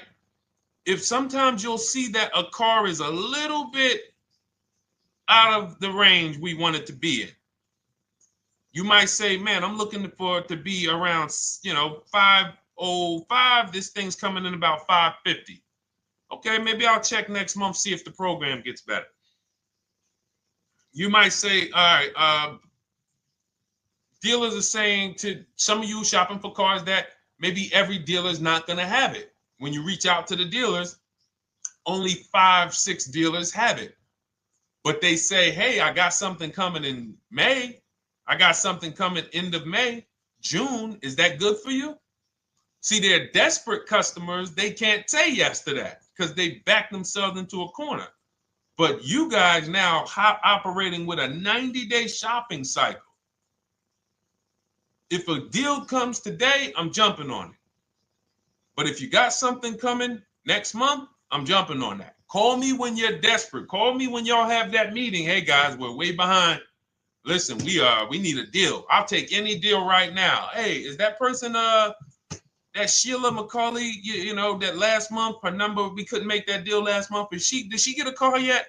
Hey Sheila, did you get a call yet? No, I'm still waiting. Okay, great. We can get to your number now. Perfect. Thank you. Positioned. So we want you to be positioned when you use what we teach, whether it's the Cars from Home digital book, whether it's the Shop with Deshone. For those of you who are like, Deshone, let's do this together. I want the checklist videos. I want coaching. I want to be able to pop into the Facebook group, ask around. We can't give you that for $24. No author can give you the support. I got tons of books.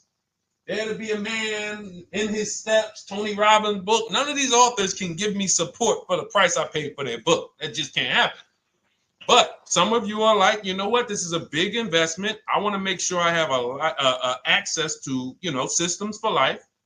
That's the Shop with Deshone done for you video checklist. And then you got coaching direct with me in our Zoom calls every first and third Wednesday. Twice a month we do.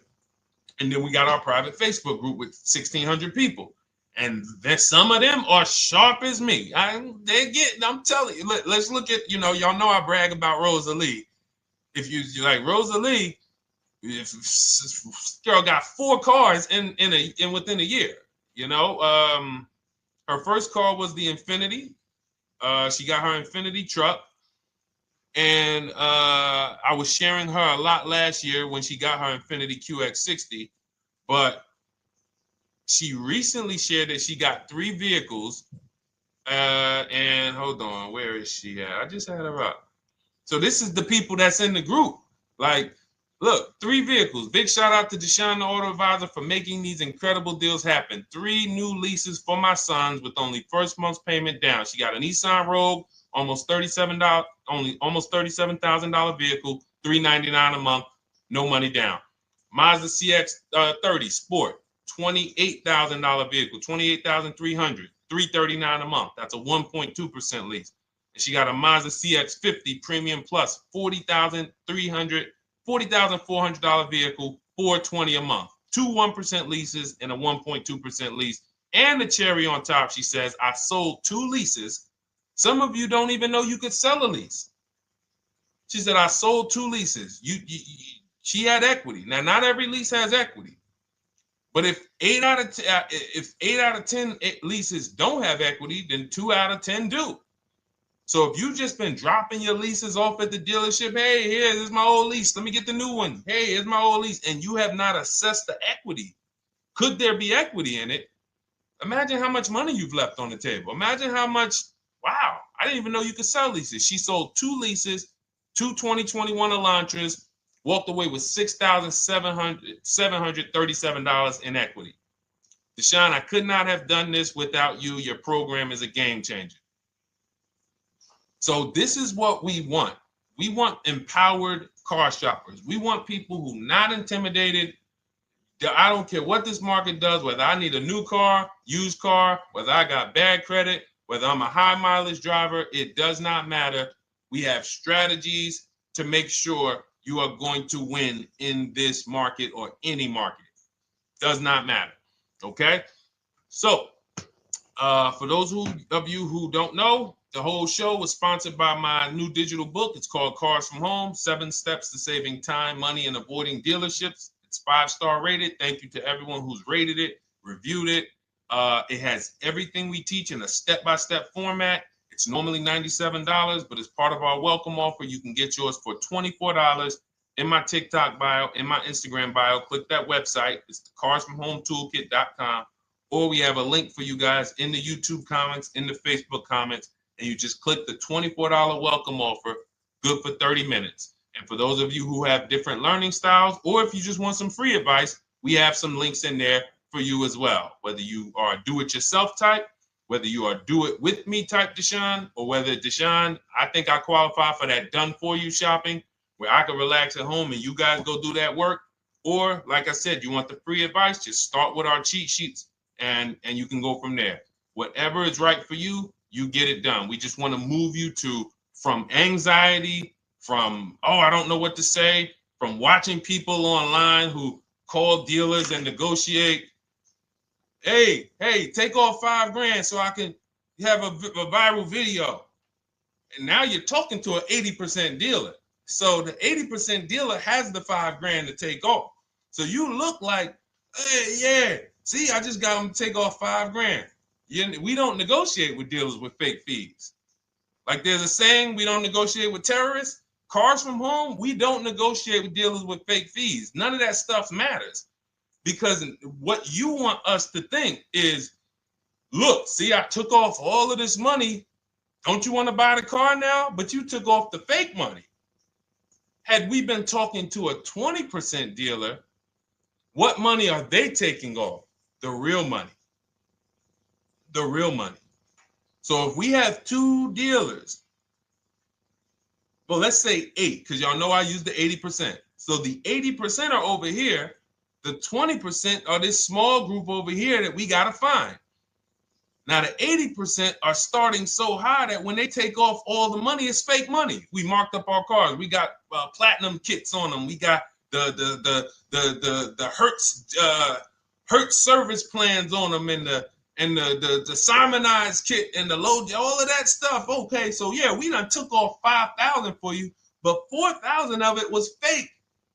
Meanwhile, this 20%, they don't have the fake. So when they take off 4,000, it's real 4,000. And we over here talking to these people. Hey, take off all that fake money. See, guys, you can do this too. So listen, we bidding is the way to go. You cannot negotiate your way to a below market deal, but you can get bids and it will make your life easier. You'll start to enjoy your car shopping. You'll start to feel like you're empowered. You're the prize. Someone won your business. They won your loan. They won the opportunity to buy your car. You are the prize. So that's what it's about. So we are here Monday through Thursday, 12 noon. Make sure you meet us live or tell your friends and family who are shopping, hey, hop on this show. We're live on TikTok, Instagram, Facebook, and YouTube. But we will broadcast the show for the rest of the day. So those who want to catch up on some things that you may have missed, or if you just jumped on and you're like, whoa, man, I missed a lot. We'll rebroadcast this show for the rest of the day. But tomorrow we'll be back, which will be Tuesday, May 6th, 12 noon. Meet us here live. Thank you so much. Welcome to the new followers. Thank you to everyone who gave me gifts. Thank you to everyone who bought a book. Thank you for those of you who are in Shop with Deshone. I look forward to your success stories. Always a pleasure.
And welcome to our Tuesday, May 6th live. We do these live streams at 12 noon, Monday through Thursday.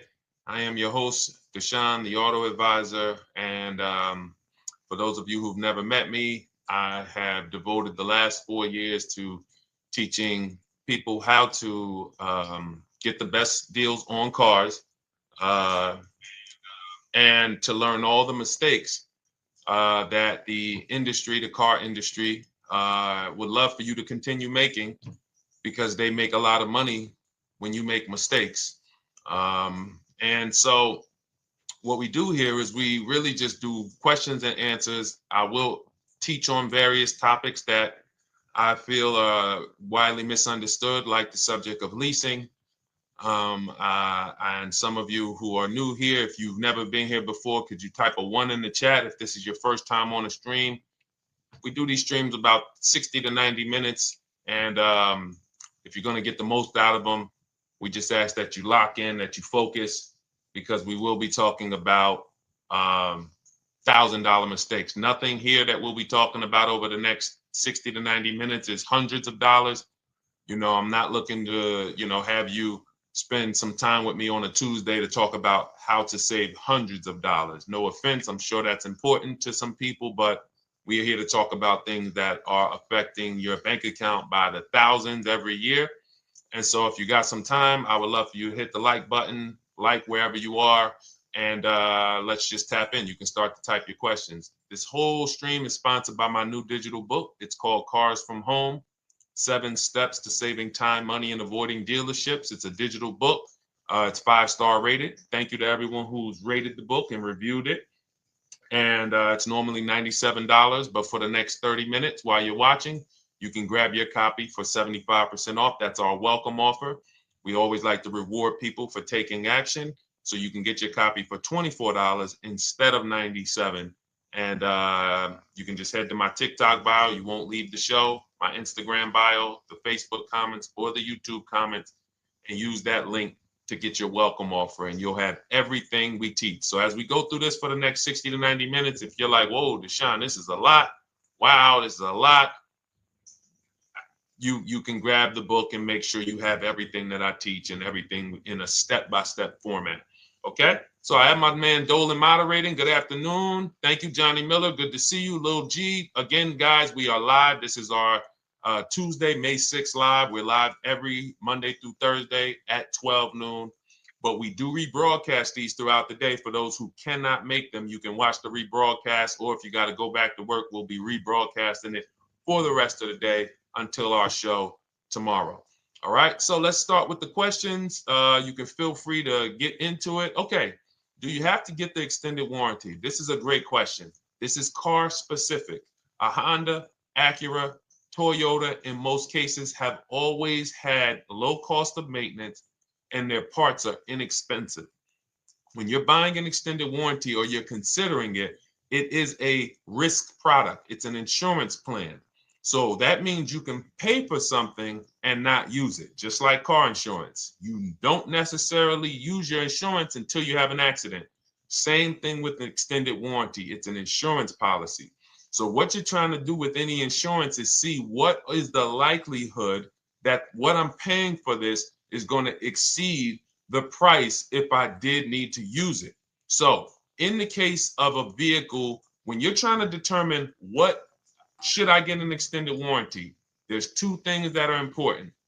Does this vehicle that I'm purchasing have a high likelihood of things going wrong? We know, and some of you have had cars with histories, and we know there are certain cars, they tend to have things go wrong more than others.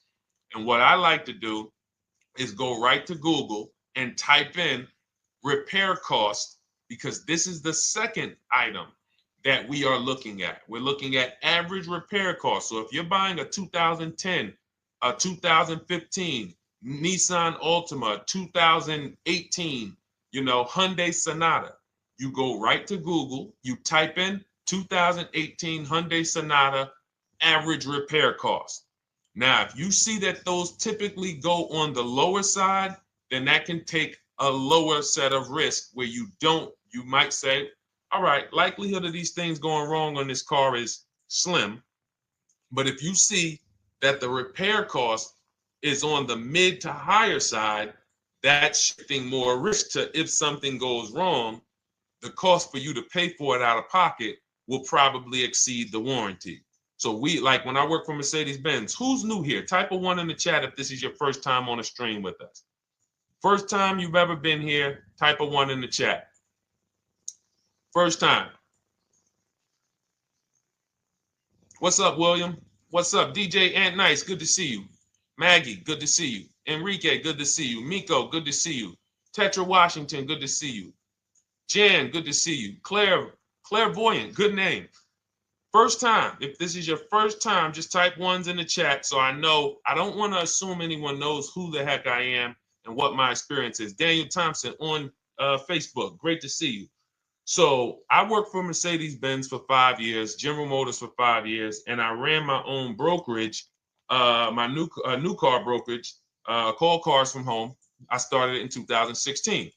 Now, when I worked for Mercedes, when people were purchasing a Mercedes, what I would tell them is buy as much warranty as you can afford.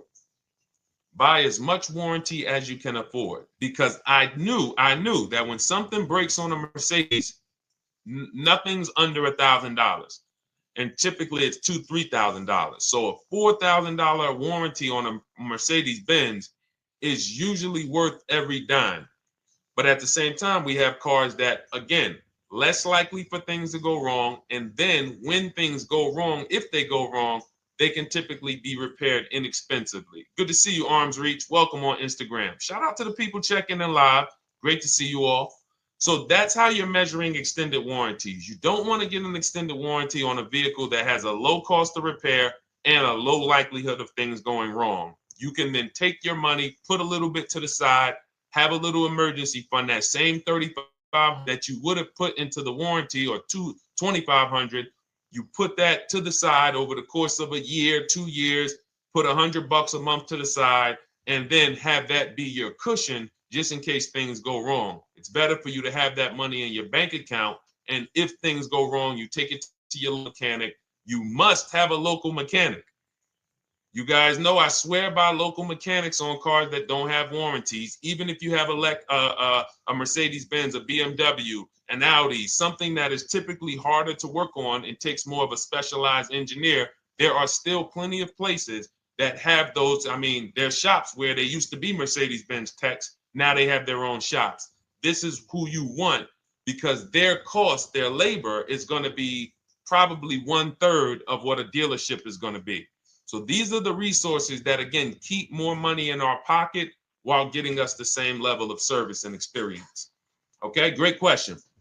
Welcome, Uncle Nene. Good to see you, Uncle Nene. All right, listen.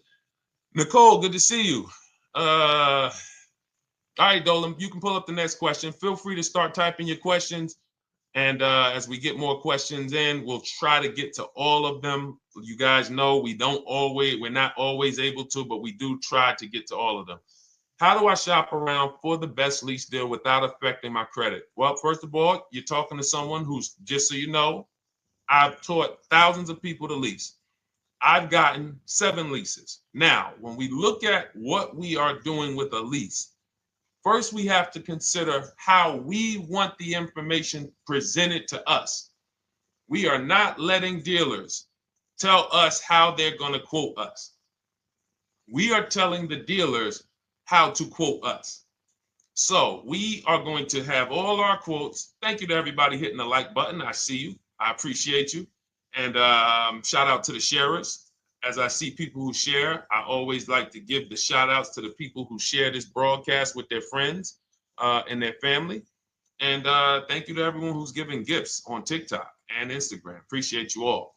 So what we are doing when we're telling a dealership, you give us a quote with first month's payment only out of pocket, 12,000 miles per year, and put all the taxes and fees into the payment, assume tier 1.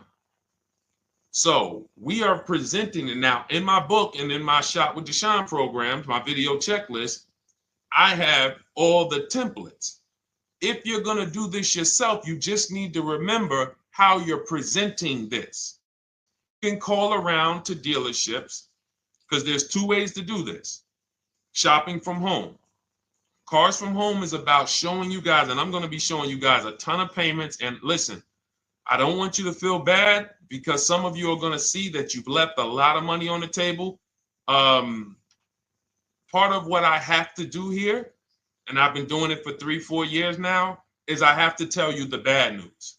For 3 years, I did a masterclass called Everything You're Doing Wrong Buying, Selling, and Leasing Cars. We put probably over 15,000 people through that masterclass. But those were people who were willing to hear the bad news They knew, Deshone, I got to hear the bad news to get to the good news. So as I show the difference in the prices that we get and the people who listen to me get, more than, forget about me, the people who are like you, the people who are on a live, saw a video, and then took action and learned and use our processes, the results they get compared to what you're getting. You're going to see, wow, they're saving $3, $5, $7, $10,000 more than me every single car. And so the Cars from Home system is about bidding. It's about turning your car purchase into a bid. You're no longer begging. You're no longer going into a dealership and begging one dealer to sell you a car, and then you go to another dealer and beg them, sell me this car, please take my money, please take my money. Meanwhile, you're not seeing the entire market and the people who would compete to get your business and gladly give you the service that you deserve by giving them a $30 to $50 to $100,000 transaction, which is what your car purchase is. So now so the big thing to understand right off the top is, now I need to learn this bidding. I need to learn to get multiple offers. So you can do this by phone.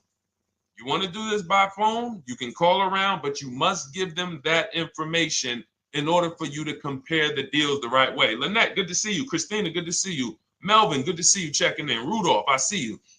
Once you actually give them that information, 12,000 miles per year, first month's payment only, due at signing, taxes and fees in the payment, assume tier 1. I want the tier 1 offer. Even if you think I not qualify. Now, if you got a credit score above 670, all your FICO scores, most of you will qualify for most tier 1 leases. So you want to see, what does this look like as I get my offers? Once you get your offers in this format, you can use the 1% rule as the gauge. The 1% rule is been around for more than 20 years. Everyone who leases and who's savvy, we understood if your lease payment is 1% of the MSRP or less, you stole the car. That includes taxes, that includes fees. You're still in the car. So example, we're looking at a $30,000 car, Hyundai Sonata or a Hyundai Elantra, $30,000 car. When we shop all our offers, if that lease payment is $300 per month, with only $300 due at signing. In other words, I show up, here's $300. Good to see you, GDTV. Thank you for checking in on YouTube. Once I give you that $300, that's my payment for the next 35 months. So that's a very, very low percentage of the car you're paying. It's a 1% rule. Now, in order to get a 1% lease, you need a great lease program, which means the bank has to be supporting the car, rebates, incentives, and then you need the biggest discount, the dealer who's going to give you the biggest discount. Now, one of those we can control. One of them we can't. Which one can't we control? And for those of you who are new here, we don't play around here. But my people who are moving, and again, I'll show you, like a lot of people, we got a lot of people who've been following us, using our processes. They're locked in. They're not casually on a live here. We're not casually here talking. They are locked in. Like, boom, okay, I hear you. They're answering, they're typing, they're not, vacuuming in the kitchen and trying to hear. You can't do. We're talking about your second most expensive purchase of your life. It's going to be, you got to lock in. You got to challenge yourself to block out the distractions while we're on this stream, because this is your money. And if you don't take your money seriously, the car salesman will take your money seriously. Oh, I like that. Praise the Lord. God is good. You don't take your money seriously, the car salesman will take your money seriously. Man. So, all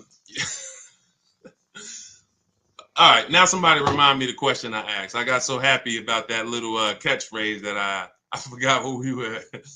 So I know we were discussing, okay, we're talking about the 1% rule. So now one of the things we can't control is the bank. We don't know what the lease payment, what the lease program is on a car.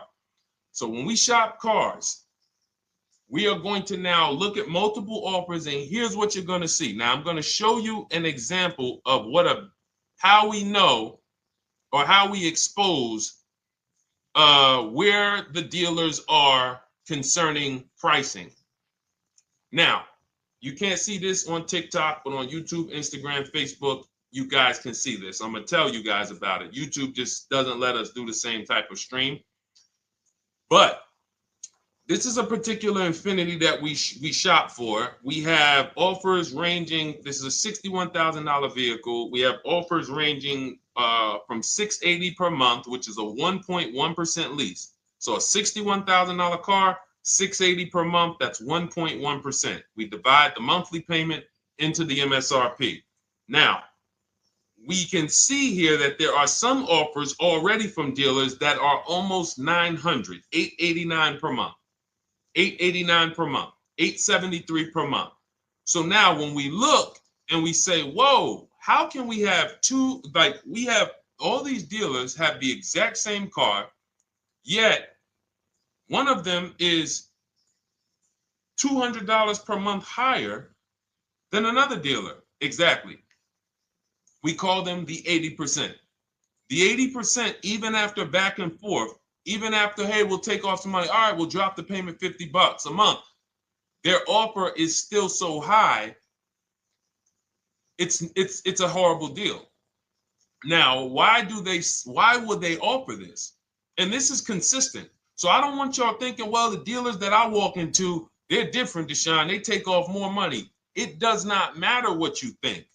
If you don't have the market reports, if you don't know how to get multiple offers so that you can see, we do this all around the country. We have students all around the country in Cars from Home. We have people we shop for. We have over 13,000 books sold now. Like, we have lots of data to prove this. 80% of dealers are going to be overpriced. This is another particular deal on a Toyota, a market report. And you guys can see that the out-the-door prices here, list price, $32,000. Out-the-door price with taxes and fees, $38,000. That means that dealer is charging all types of fees on top of their price. The $39,000 MSRP. Look at line number 3, $39,000. Out-the-door price is $41,000. We can see $39,000 out the door includes taxes, includes all the fees. So we can see that these out the door prices in the left, in the right column, are way higher than the MSRP. $35,798.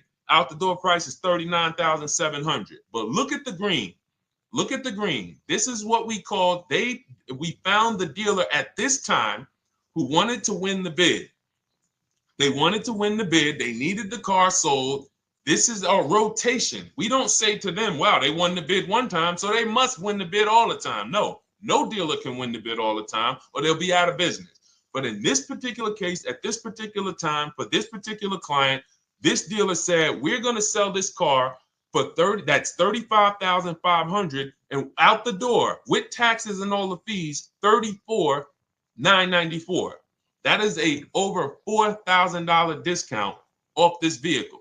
When all the other dealers are, not only are they not giving you a discount, they're charging over list. And they might come and say, all right, we'll take off $500. We'll take off $1,000. We'll take off $1,500. They might start so high with you guys that you think, wow, they started up here and I talked them down. They took off $3,000 from me, but they already were $3,000 in fake fees, protection plans, and all of this padding, dealer adjustments, which is fake fees. So whenever they say, because the dealer gets a minimum of a 6% profit margin, from list to invoice, we have profit. From invoice to holdback to triple net, we have money. That's all the profit margin. On top of that, when we add a dealer adjustment, what we're saying is we're going to sell this car to someone who does not have the skills to find our competition. And they're going to come in, and if we got to take off $2,000 to make them think they won, this is what we're going to do. But what we do here, what people like Brian is going to do, look, just finalize my first ever lease using your system, 2025 Honda HRV, $30,000 vehicle, $395 a month payment. no money down. His initial quote was $434. He ended up using our calculator, which we have in our book and in our program. If we put all our offers into that calculator, it tells us what to counter. He gets that offer for $395. That's his deal. We look at somebody like Wendell. Look, thank you. It's the least I can say for your book, Cars from Home. We're still in the middle of the process. Just sold our car today, like 10 minutes ago, for 30% above value. Why? Because he got bids. Look, using the insights from your book.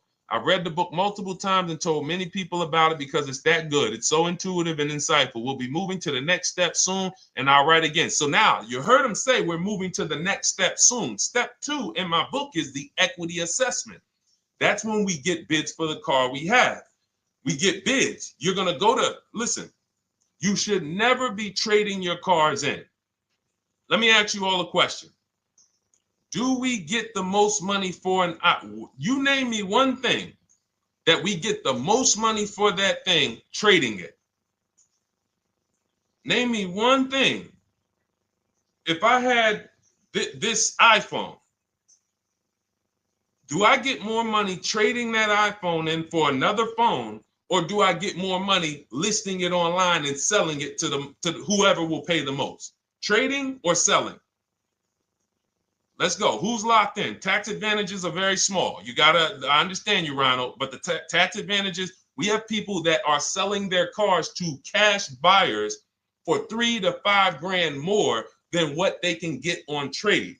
A tax advantage for the difference is not, it's minimal. Exactly. Thank you, King Carter. You listed. So the money is in the bids and the competition. So going back to this person who asked the question, how do I get the best deal on a lease? It's going to be through multiple offers. That's my 2 favorite words. I would wear them on a shirt if I didn't wear unlearn, relearn. Because more than multiple offers, I need you to unlearn. Because the people who come with bad information from years, Deshone, this is not how my uncle taught me to buy cars. Deshone, this is not how I ever heard about getting cars. I was always taught just go in and just don't tell them about your trade and then ask to see the invoice and all of this stuff. That's what I was taught. Yeah, but you're not going to get the prices we're getting until you unlearn all of that bad information. Bidding is how we buy everything. When we go into the supermarket to get spaghetti sauce, all of those companies are bidding. They're bidding. Hey, listen, we'll sell you this for $3.99. Hey, we'll sell you this for $5.29. But we got a better product. We got quality. Look at us. Look, it's all bids. Everyone who wants to sell us something is competing, except car dealers. Y'all notice that? So the mindset that y'all got to have if y'all want to really win and save all of this money and get these huge discounts is I'm going to start purchasing and leasing cars like I buy other things. It's going to be a competition. And I promise you, your whole life is going to change. Your entire car buying experience will change forever. You will be sitting here just like my man Ken, graduated, $585 a month payment, no money down on his Nissan Murano Platinum, $50,000 vehicle. He's paying $585, no money down. $50,000 vehicle. How much would a $50,000 vehicle cost us on a loan if he purchased it? How much would a $50,000? Some of you know every $5,000 is how much per month. Let me see who's locked in. Who's locked in? Every $5,000 is how much per month on a loan. I see you, Daniel Thompson. Check in. Good to see you, Dane. Thank you for breaking it down with complete truth. Keeping eyes wide open to know what to exactly expect. There you go, Dane. Welcome. Glad to have you here.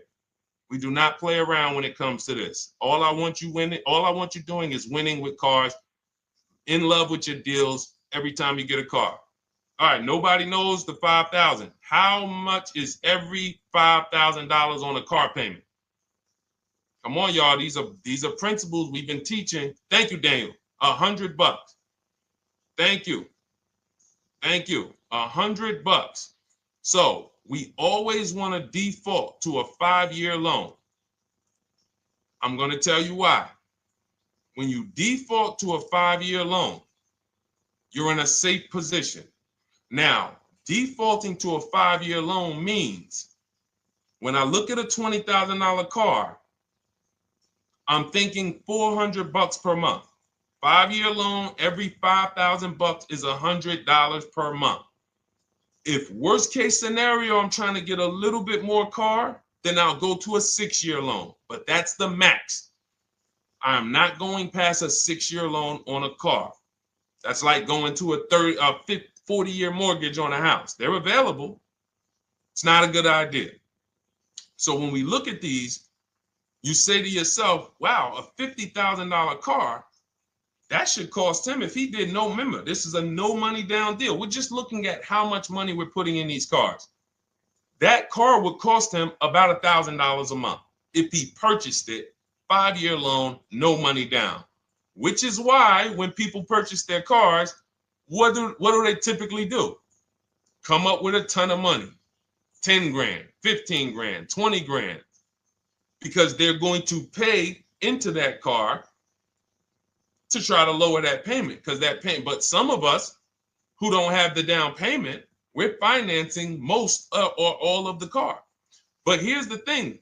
I don't want you to feel bad if you're one of those people who like Deshone. I really don't be having those down payments of 10 grand, 15 grand, but I want to drive something quality. Exactly, I hear you. Here's the bad part about the people who are putting 15 grand down on their cars, but they're breaking the 8-year rule. This is what we call in Cars from Home and everything I teach. The most important question is how many years are you going to keep this next car? If it's not 8, then we don't purchase those cars, because here's what happens with people who go into their bank account, slap $15,000 down in a car, and don't keep the cars 8 years. And if anybody's willing to be honest, they will confirm this right here on the stream. When they go to replace that car in 3 years or 4 years, they literally have a little bit of equity. Maybe they're just breaking even. They're not getting that 15 grand back. It's gone. It's gone.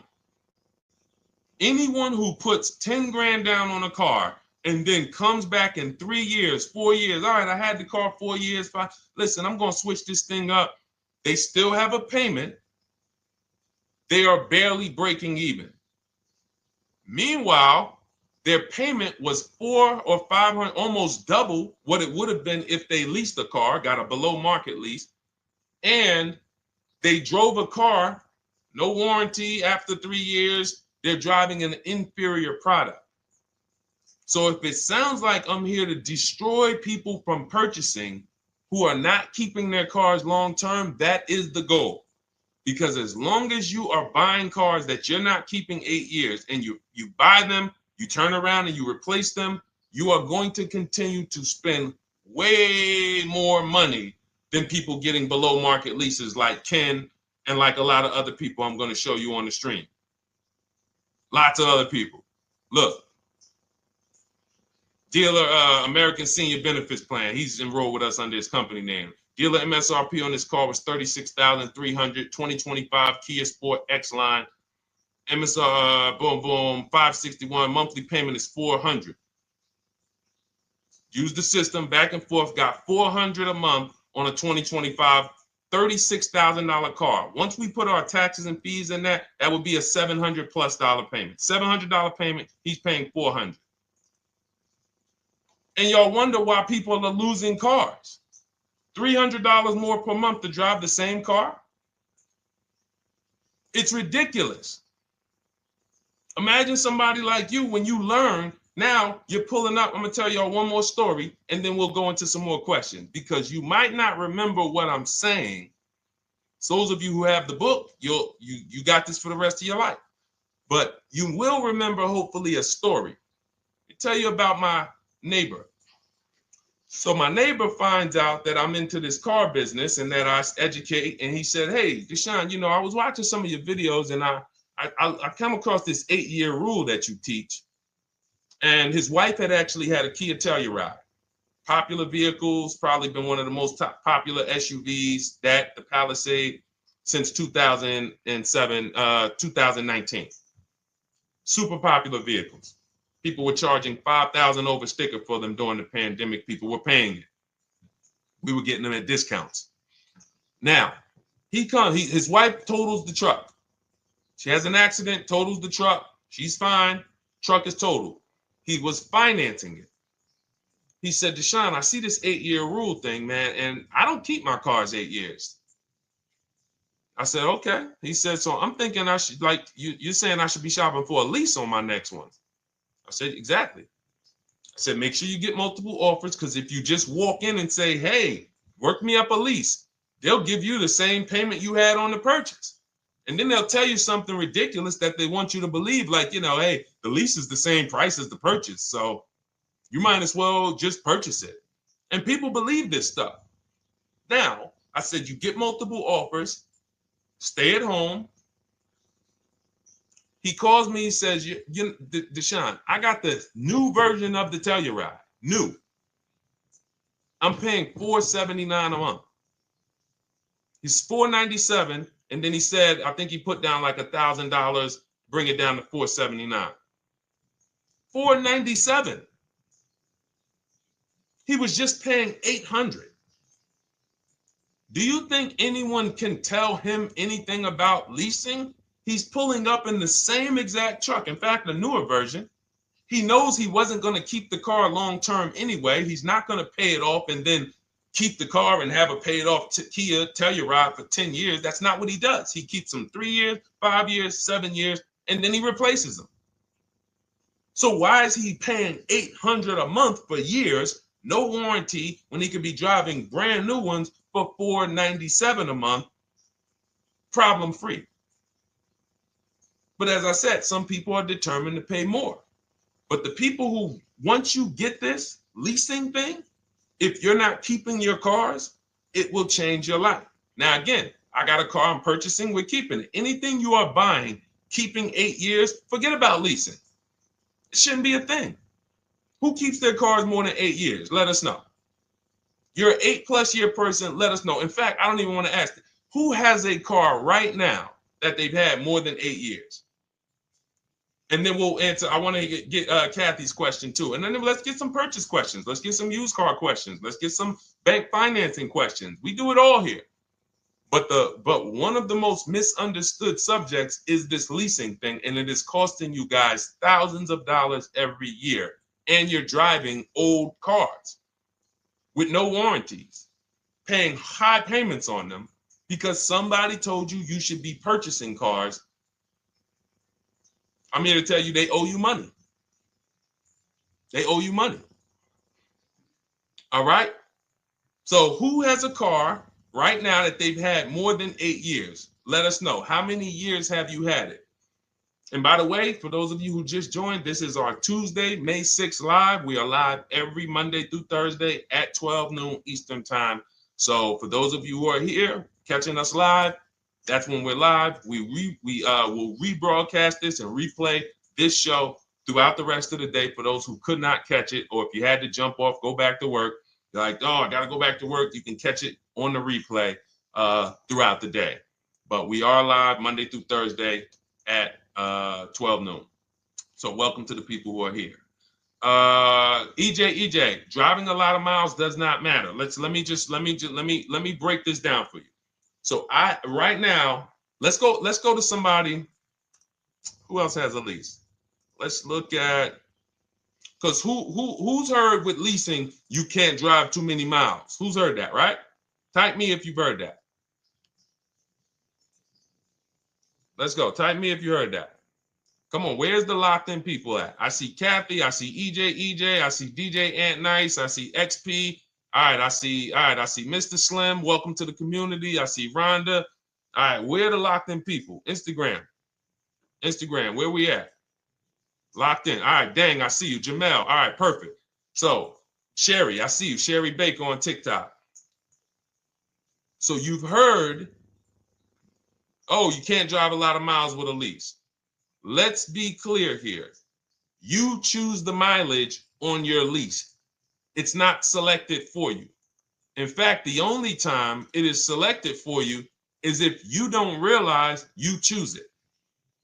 That's the only time they're going to choose your mileage for you. If you go in and you do something like, hey, work me up a lease deal, they're probably going to work you up a 10,000 mile a year lease deal.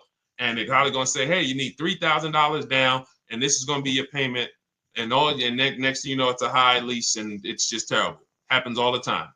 We tell people how to quote us. First payment due at signing, taxes and fees in the payment. So now let's look at a lease, and let me show you what it would look like. So this is Val Boss Lady. She's in our Shop with Deshone program. Everything that you guys know that we're talking about here, if you're like, hey, I really, really want to go deeper, I want the step-by-step, the blueprint, that's my digital book, Cars from Home, 7 Steps to Saving Time, Money, and Avoiding Dealerships. Normally $97. You get a welcome offer. It's 30 minutes because I want to see you win, and you get 75% off for 30 minutes. If you go to my TikTok bio, Instagram bio, YouTube comments, Facebook comments, click those links, and then click that one that says $24 welcome offer. 30 minutes only. Reward for taking action. You have everything we teach: the low market leases, the low market purchases, used cars, bank bidding war, making banks and credit unions bid, all of that, $24. You can. Somebody emailed me yesterday, said, I'm $15,000 up with what I've learned from you already. And so if you can get it for $24, you can save tons of money for the rest of your life on a $24 investment. In this case, Val's in our, she's more of a wants to do it with me type. Videos, checklists, she doesn't want to read. That's our Shop with Deshone, do it with me program. I coach people. And so she gets a deal on this particular car. Same information, by the way. Not better information here than the book. It's just different learning styles. So she gets a $51,000 electric vehicle, 2025, beautiful vehicle. She's paying 1.16. So her payment on this car, on this $51,000 car, let's continue to make sure we understand the price of these cars. $51,000 car, her payment is $591. No money down. Now, some of you might say, wow, if I got $591, I'd probably put like $3,000 down, bring it down to $499. You could do that. That's how we can do. We can do that because she already got an incredible deal. Then we're just determining how we want to structure our payment. And thank you for everybody sending me gifts. I appreciate you. Thank you for all the badges. I don't take it for granted. And thank you for everyone who's hit the like button. Those of you who are double tapping the screen. Every time you hit something on TikTok, you like it, you double tap the screen, you keep running those likes up. We appreciate you. It does matter. It helps spread the word. So let's say Val wanted, she's a high mileage driver like EJ. Let's say, EJ, how many miles per year do you drive? 20,000, 25,000? Let us know. I'm gonna show you why. In my book, I have 2 strategies for high mileage drivers. I'll tell it to you guys right now. How many miles a year do you drive, EJ? 25,000, 20,000? Those are both high. Let us know. Or if anybody, else, because, anybody else who's a high mileage driver, let us know. How many miles? 26. All right. Thank you, EJ. So let's just round that to 25 for now. Let's just round that to 25. So let's say instead of her $591 payment for a $51,000 car, now you could shop for a $30,000 car and you can have a 1% payment. If it was, a similar deal, you'd be paying $300 a month. In her case, she has a $51,000 car. She probably wanted a nice SUV that looks beautiful, that some other people are paying $1,000 a month for. She's paying $591.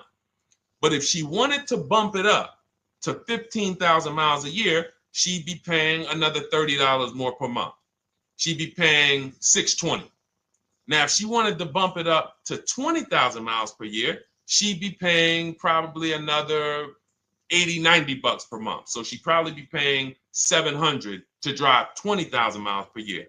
Now, let me tell you guys, because some of you guys who are like, yo, man, those payments are high. We're talking about $50,000 cars here. So if you were shopping for a $30,000 car or a $35,000 car, naturally, if we took the same exact numbers, let's take a $35,000 car, 1.16 lease. That's a 406 payment, probably $399. So now, in order to go, and let's say you're a high mileage driver, just like EJ, you want to add another 15,000 miles to your lease. You're probably going from 400 to 550 or 575. But you have all the mileage you need. And here's the beautiful thing about that. If I'm paying $175 more per month, but I get all the mileage I want, and when I drop this thing off, I get a new one, I don't have to worry about negative equity, and I put no money down. That is way better than what most people are doing out here, what everyone's doing. Because I'm gonna tell you what most high mileage drivers do who don't put money down. They will go in, buy a car, take a super long loan, 6 years, 7 years, just so they could afford the payment. Now, here's what happens. They drive the car, they put 25,000 miles a year on it. They come back in 3 years or 4 years, and they say, wow, I got 100,000 miles on this thing already. Let me go and swap out the car. What situation are they in at that point, guys? You put 100, you got a 6-year loan, average loan. You drove 25,000 miles per year. You put 100,000 miles on the car in 4 years. You come back, you still have 2 years of payments left. 15 grand negative equity. I used to see it all the time. Thank you, I am rich. Locked in on Instagram. I see you. Locked in. See it all the time. Every car salesman who has dealt with a normal 25,000 mile high mileage driver that does not keep their cars sees it all the time. They come in, yo, man, what you do for a living? Man, yeah, I do DoorDash, I do Uber. Oh man, I work in sales. You know, I'm on the road a lot. You know, I'm here. You know, all right, I want to replace this thing. I got like 110,000 on it. Okay, you still got a loan on it? Yeah. All right, we already know you got negative equity. Then we appraise the car. All right, the car's worth like 7,000. How much you owe? Man, you owe 19,000. All right, well, what can I do? Can you get me into something? Roll that loss all the way over. On top of that, you finance the car, so your payment is high. You finance the whole car, so you're paying a high payment compared to if you had leased, just literally shop for your leases, added your miles to the lease that you needed. You're paying $175 more per month. You got a brand new car. And I'm going to tell you, I did not make this up. I learned this from someone. A lot of what I'm teaching you, I learned from my clients when I was in the dealership. This guy, I worked at Hyundai for six weeks. Man, this dealership, the owners got indicted. I got out of there. Way before the owner got indicted. It just had straight up highway vibes, like the worst you could ever imagine. I was in there for 6 weeks. I was a manager. I enjoyed being a manager. We did a lot of deals in my department in 6 weeks. But I said, I am out of this place. Anyway, but I learned something very valuable there. We had a client a customer was returning his lease on his Hyundai Sonata. Guy comes and I'm grounding the lease. I'm doing the paperwork for him. He has 72,000 miles on the car. 72,000 miles. I said, how the heck? I said, you lease this? He said, yeah, I always lease. That's all I do. He said, I used to buy my cars every single time I came. I had to put large down payments, 10 grand, and then I'm still having negative equity when I come to trade it in. I'm having high payments. It's ridiculous. I looked at his payment, and let's say the average payment for a good deal on a Sonata at that time was $300, $325, whatever it was. He was only paying like $550. He was only paying like $150, $175 more per month. He had a 25,000 mile a year lease. And that's what he did. I drive these cars. I'm on the road. Boom, boom, boom. I change my tires. I do my maintenance. 3 years. It's a fixed cost. There's no variable cost. I don't have any surprises. I'm not getting hit with a negative equity bill that I got to transfer, which means when I transfer my negative equity, I get less car on the next transaction. Because if I got to bring over 15 grand of negative equity, that's probably 300 a month that I'm paying for my old car when I get my new car. So if my new car was 400 a month, but my negative equity is another 300 a month, I'm getting less car for my money because now I got to take all those losses and bring them over to my new car. This is high mileage drivers and people who don't understand leasing. That's why you're losing so much money. And when you just flip the switch and realize Deshone is not talking to me emotionally, I am not talking to you about never do this, like these other people who say this, do this. This is how you buy a car. They never talk numbers. Y'all notice that? You notice that, right? You never hear them talk numbers. It's always never do this, always do this. This is the worst way to do this. This is the most expensive way to do this. This costs you the most money. They never talk numbers, though. That's why everything I do is to show you the numbers. Thousands of transactions since 2006 in the car business, helping people the last 4 years all around the country. This is the numbers that they might not understand. So if you're not keeping your car 8 years, it does not matter if you drive 20,000 miles a year, 25,000. You should be looking at a high mileage lease. Or my second strategy for high mileage drivers is this, because some of you want a nice car. This is for my people who you're like, man, Deshone, I'm on the road. I got my car that I do my work in. I kind of, slep it around. I don't really want to lease something and then put, that wear on it. I got stuff. I'm throwing bags in the back, whatever it may be. There's a strategy we created called 2 cars, 1 payment. And what will happen is your first car will be a purchase. And if you have an existing car, you're going to keep that. So let's say you have a car now, you're driving a lot of miles, you're doing your 25,000 miles a year. You pay that car off. You keep that car, and then you go and you lease you something nice, regular mileage. So you might get a 12,000 mile a year lease, and then you drive 12,000 in your mileage car, 12,000 on your nice car. Because some people are like, I want a car that I could, when I need to go somewhere nice, this is what I want to drive. When I'm with my family, this is what I want to drive. But when I go to work 5 days a week, I'm going to drive my mileage car, 3 or 4 of those days. And then I'll take the lease maybe 1 of those days, and I'm splitting the mileage. You still have 1 payment. It's low. And then every couple years, you replace the mileage car or you replace the lease car. And depending on when the lease is up, but you want to keep that, and that mileage car should be something that will last. Ideally, something that you can get 200, 300,000 miles a year out of that car, because that's what that car is there for. Man, I'm hopping in this thing, man. Oh, transmission went out at 170,000 miles. Go get you a rebuilt transmission, boom, boom, drop it in there for $2 grand, get another 80,000 miles out of that car, but you still got your lease car and you're just splitting the mileage. Both of those are short-term strategies for high mileage drivers. That is not for long-term people. If you're a long-term person, I keep my cars 8+ years, forget about leasing.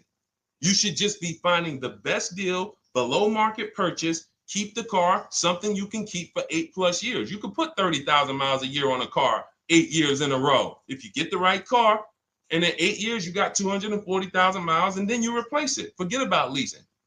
This is only for you guys not keeping your cars 8 years. You're getting killed on depreciation. You're paying tons of money. This is you. You are the people who should be leasing. Okay? So everything we're talking about this is the Cars from Home system. We teach this. This is not, I'm not freestyling this. This is in my book, digital book, Cars from Home, 7 Steps to Saving Time, Money, and Avoiding Dealerships. We have two strategies for high mileage short-term drivers, 1 strategy for high mileage long-term drivers. And so if you want your copy, you can get it for 75% off. That's our welcome offer to you. As a 30 minutes welcome. Thanks for being here. I want to reward you. If you want everything we teach in a step-by-step way, go grab your digital copy. It's in my TikTok bio. It's in my Instagram bio. Click those links. We also got a link in the YouTube comments and the Facebook comments. Grab your copy. And make sure as soon as you purchase, screenshot the thank you page. You're going to see thank you for your purchase. screenshot this page because it has my support team's email on there. And then there's a link for you to open the book right there. You can save it right to your computer or right to your phone. Okay. But and we also have a special for those of you who are like Deshone. What about that, video checklist and coaching program? That's lifetime access to my video checklist. You're like, maybe Deshone, I don't really read. I like step-by-step videos. And also, I want to be in your Facebook group. We have 1,600 people before you that are in that group, 2,300 people that are shopping with us that have a lifetime access to our video checklist. We have a $200 special for that welcome offer. And so I'm always about rewarding people for taking action with a special offer. It's limited time though. And so get in where you fit in. All right, let's keep it going. Thank you, Corey. Said amazing knowledge. Thank you. And I'm glad I saw somebody said that's a great idea with the 2 cars. Thank you. It's a great idea. All right. You've convinced me to lease my next vehicle. Awesome. Awesome. Does your service shop for lease terms on the car? Absolutely. If you qualify for done for you, that means you just want to relax. That means we only shop for new cars and leases for people, new purchases and leases. And you have to have a FICO score over 670. But yes, here is a market report that we prepared for a client. Let me put on Do Not Disturb. Here's a market report we prepared for a client. Okay, so I showed you that that's an affinity. We didn't even finish that. We had just started for this client. But this is, do I have one here? No. Do I have a lease market report here? Yeah, right here. So that's an example of what a Kia, this is a particular Kia lease where their best offer was a 1.27 offer. Now, here's how you know you found the bottom of the market. And again, whether you're using the book or whether you're calling around, again, you can call around to do this. The key is not going into dealerships. You cannot do this going in. Once you get your offers, you know you found the bottom when your best offer is between $150 to $200 less per month than your worst offer. And if you're purchasing, you should see a spread of between $3,000 and $5,000 minimum between your best offer and your worst offer. That's when you know you've shopped correctly. Because until you find the 80% dealers, you have not shopped correctly. If you're like Deshone, these prices still seem close. You have not found, you're talking to the 80%. You haven't found the 20% yet. Because the 20% is going to be that $3,000 to $5,000 less than the 80%. That is just the numbers. That's the way it works. So yes, so when some cars you're going to see that the lease program won't allow for a 1.1% lease. The best offer, like, we've shopped Hyundai Palisades for years. And I got my dad one back in November. And his best offer is like around 1.3, 1.28. That's the best I've ever seen on a Palisade. I've never seen a 1.1 on a Palisade. I've had people in our Charles. Some of you know I posted pictures of him when he got his Palisade last year. We clear out the old pictures because we got a bunch of new people with 2025. So we're not going to sit here and talk about 2024s anymore. We got Ken, we got Melissa, we got Sheree, we got a bunch of new people, just Ralph. We're not going to, but I do remember posting Charles who got his Palisade and he's like, he shopped, used the system, got his multiple offers. Best deal was 1.3. So that's where it comes in at because of the lease program. That dealer is already taken off to win the bid, probably taking off $5-6 grand. But if they don't have more rebates and more incentives and a better, then it's not going to lead to a 1% lease. So the 1% leases come from major incentives. Maybe sometimes they have too many of the vehicles. They want to move them. Lots of bank support. But what I tell you is you should be looking for between 1.25 and 1.5. That's how you should budget for a lease, between 1.25 and 1.5. That's a great deal. And if it has a really aggressive lease program, once you get your bids, you're going to see it fall under the 1.25. You see it fall into 1.1, 1.2. but we don't know what the lease program will be until after we shop for that vehicle. Okay? So yes, absolutely. It's an empowering way to shop. It's also fun because you can see, man, I'm not begging anymore. Like, these people are like, please do business with me. Please do business with me. You know, and then you start to feel bad for everybody who's still in those dealerships doing it the old way, because you know they're talking to the 80%. There's no way they can win. They don't even know there is an 80% to realize that's who they're talking to. So when the dealer says, all right, I'll take off $4,000, they're like, ow, I won. Man, the dealer took off $4,000. But if they saw the whole market, they would understand that that dealer actually is overpriced by $7,000, $10,000. So taking off the $4,000 means nothing. It's just sad. It's a sad thing. And that's why I spend my time trying to convert you guys from negotiating one-to-one to getting multiple offers so that you can see for yourself. All right. Thank you, Julie, name Richardson. Thank you for sharing. XP got the number 2 gifted badge. Forgive me because I don't really know what that means, but I just know that's what it's saying. So I appreciate it. Thank you, Corey22. Sherry Baker, thank you so much. Number 1 gifted badge. All right, let's go to some more questions. We got some more questions. Dolan, I'm sure you got a lot of them. And what I'm going to do for the rest of the broadcast is just try to do rapid fire questions and answers. Okay. And if you guys want me to go deeper on any particular subject, then just feel free to say, hey, could you go deeper on that? How do you get a car loan with bad credit? Well, we have a resource. It's not our company. We have nothing to do with them. But we always try to stay up to speed on who's financing people with bad credit, because the goal is you don't want a dealer controlling your financing. Somebody just came up to me. He's a neighbor. He's like, aren't you in the car business? I said, well, yes and no. He's like, well, listen, I got a connect to Acura. Anybody you send me, they get anybody approved, I'll give you $1,000. I said, okay, cool. Thanks for the information. For them to give me $1,000 just for sending the customer, and he's also a middleman, he's not a salesman, how much money are they making on the customers? If they're going to give me $1,000 just for sending someone with bad credit to them, how much are they making on the deal? Arms Reach, congratulations. Just got my book. You use it when, please send me your email testimonial. Well, as you use it, just as you do your equity assessment, everything, email me. Congratulations. How much are they making? We can imagine, right? If they're giving me $1,000 just for bringing them the customer. So this is what happens when you let the dealership control the loan. Because why do we separate? All right, I'm gonna break something down I call the 3 pillars of great car deals. Three pillars. You can't get a great car deal without maximizing each pillar. And some of y'all that have been with us for 3 years, y'all already know the 3 pillars. First, who you buy your car from. Second, who you get your loan from. Third, who you sell your old car to. That's 3 separate transactions. The car business has trained you guys to give them all 3. All 3.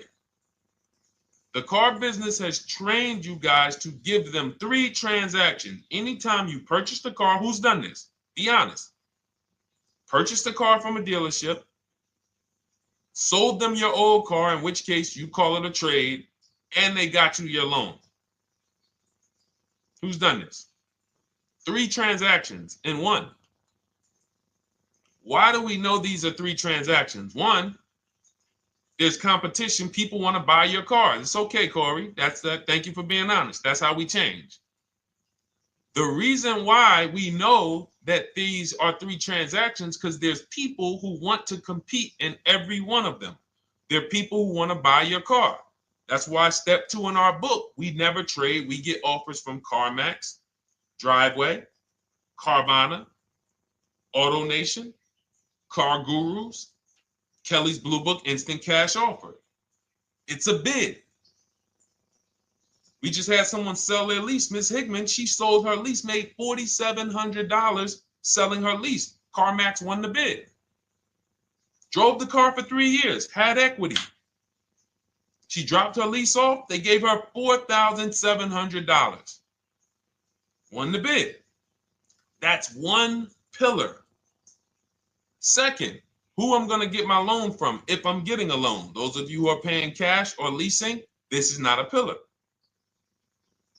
But we need to bid out our loan. We had a great talk yesterday on our show yesterday where I asked, who do you guys get your loans from? Most people said the bank, the credit union, the dealership. One person said the right answer, whoever gives me the best APR. That's the right answer. And then we have who we buy our car from. There's banks and credit unions that want to compete for our loan. There's multiple dealers who want to compete to sell us a car. So we can't get a great deal until we have bid out each pillar. And that's why when we have bad credit, if we let the dealer now control, this dealer has a car. We didn't bid out that car to find out, is it a great price? Now they're also giving me the loan and they're charging me 25%. We didn't bid that out to see, is that the best loan I could get, even with my bad credit? Is that the best loan I can get? So the key, what you want to do first, if you have bad credit, is I'm online looking for anyone who will finance me with bad credit separate from the dealer. I'm not going to Carvana.com and saying, hey, you can get a car with us you can get a loan with us as long as you buy a car from us. You're mixing the transactions. You're taking away my ability to get bids. I'm finding someone you should check out. There's a resource. Oh my goodness, what's the name of the company? It's in my book, but I want to give it to you. Goodness, it's slipping my mind right now. Send me an email or DM, because here's the thing. If you use just that part and get the loan funded, but you don't know how to bid out everything else and structure your transactions, and are you keeping the car 8 years? Because if you're not keeping the car 8 years and you're like, Deshone, I hear you talking about leasing. I'm not keeping my car 8 years, but my credit's not good. The only purpose, if you telling me that I could be driving brand new cars for cents on the dollar, but I don't qualify right now, this car that I'm going to get is to set me up.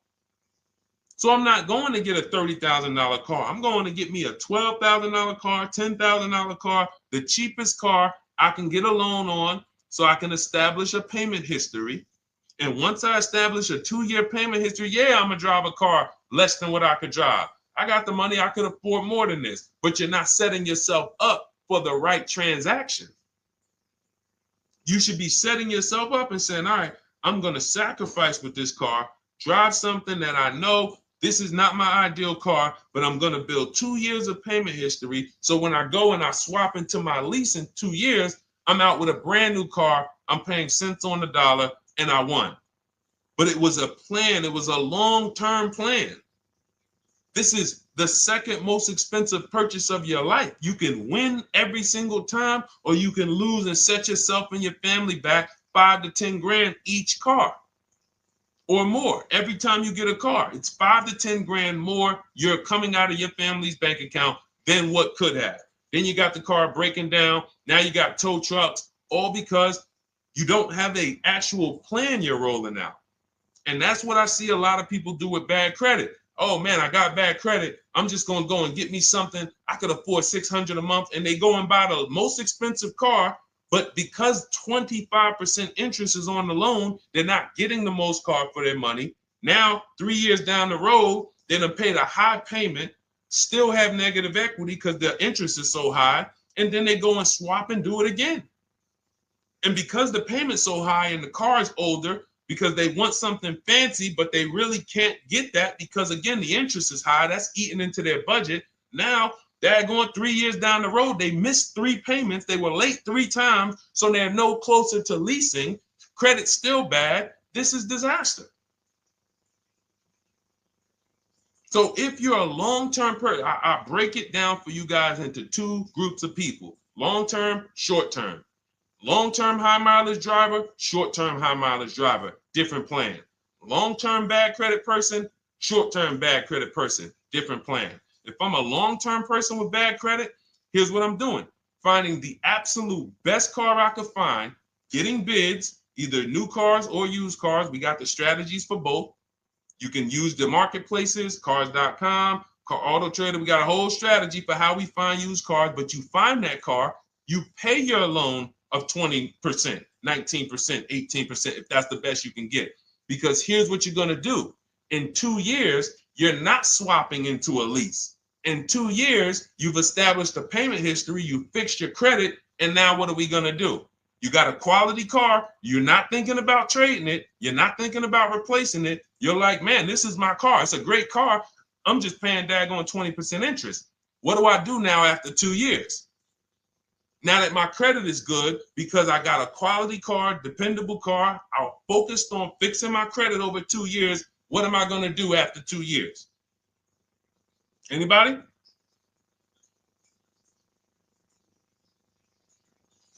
Thank you, Arms Reach. Refinancing the car. Exactly. Exactly. So that's the bad credit long-term strategy. Great car, dependable car. Car's not going to break. This car is going to last me 10 years. Right now, when I bought it, 20% interest rate. That was where my credit was. But I worked on my credit. Boom. I'm a 690 now. I'm a 720 now. I'm refinancing that into a short-term, into a shorter-term loan, and I won. Pay this thing off, and I'm going to keep it. Nothing to talk about leasing. Leasing only comes into play where the 8-year rule is concerned. I'm not keeping this next car 8 years. I should be setting myself up to lease, or I should be leasing. That's how I'm going to save the most money, keep the most money in my bank account, have the best car. Not even close. Not even close. All the wins for the purchasers are after 8 years. People who are like, man, Deshone, I got a car, man. I had this thing 12 years, man. It's been paid off for 6 years. I ain't had a payment. I love it. Long-term purchaser. You won. You won. Who's in that situation? Who has a car outside that they've had for more than a decade? Paid off. You can give it to your son. You can give it to your daughter. It's an extra car. That's purchasing. That's the wins. That's what we call the reward stage of purchasing. But you got to get there. All right. All right. Let's go. A lot more questions. We got probably another 20 minutes. We'll stay on. So let's keep it moving. But again, Lend Buzz. That's the company. Lend, LEND, BUZZ. They started, I started seeing them about 18 months, 2 years ago, and they were loaning to people with, international students, people who didn't have credit. You want to try to find a place that will fund you independent of the dealership. That is what your goal is at all times. Independent of the dealership. Here, you qualify based on your income and your credit. You qualify for $18,000. Go find a car now. That is what you want. You don't want people mixing the bank loan with the car and two pillars that they are controlling. We're controlling the price of this car. We're controlling your interest rate. We don't want that. Yep, exactly, Cindy. For those who just joined, this is our Tuesday, May 6th live. We do these lives Monday through Thursday at 12 noon, so you can tell your friends, family. We wanted to now come up with a constant and consistent time where I can meet with you guys. If you don't have, if you can't stay the whole broadcast, we will replay these throughout the day, because sometimes people got to jet back to work. They're watching us on the lunch break. You can catch up on the whole rest of the show throughout the day, all the way up until tomorrow, and then over the weekend, we'll play a whole compilation of all the shows for people who really want to dig in and hear all the questions that we answered throughout the week on, Monday through Thursday. But if you want to join us live, set your calendar, set an alarm, meet us on any channel. We're on TikTok, Instagram, Facebook, and YouTube on the Deshone the Auto Advisor channels, 12 noon, Monday through Thursday. All right. Let's go. Next question, Dolan. All right. What are your thoughts on purchasing used versus new? It's a great question, Kathy. For me, it's a matter of budget and values. It's only a matter of values if you can afford both. So if you can get everything you want in a new car for your budget, everything you want, everything that you need, and you can afford it in a new car, you have the option to choose both. So it becomes a matter of values. In my book, I teach, are you a person who's like, I want to reward myself. I only get a new car every decade. I'm going to keep this thing 10 years. I want the latest and greatest. Therefore, I'm going to shop and get the best offer, get me a below market purchase. Because y'all notice I always put in a caveat of a below market purchase, below market lease. That's all we're talking about here with Cars from Home. That's all we're talking about. You need to, every purchase you make or lease you get, you want it to be a below market lease or purchase.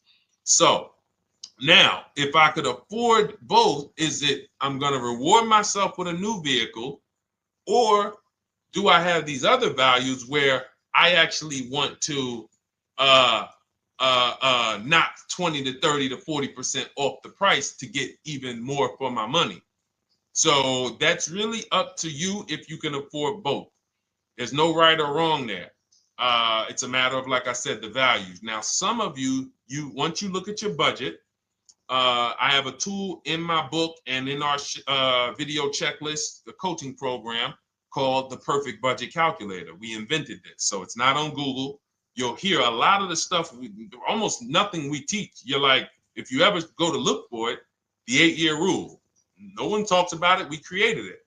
This is our intellectual property that we created to teach you guys to create these boundaries, the rule of 72 and the 10th birthday, 1.5% rule for overpaying for leases.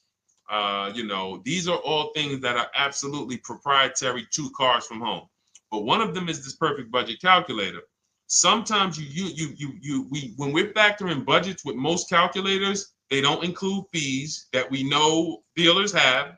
And I'm talking about legitimate fees, tax, documentation fee, motor vehicles.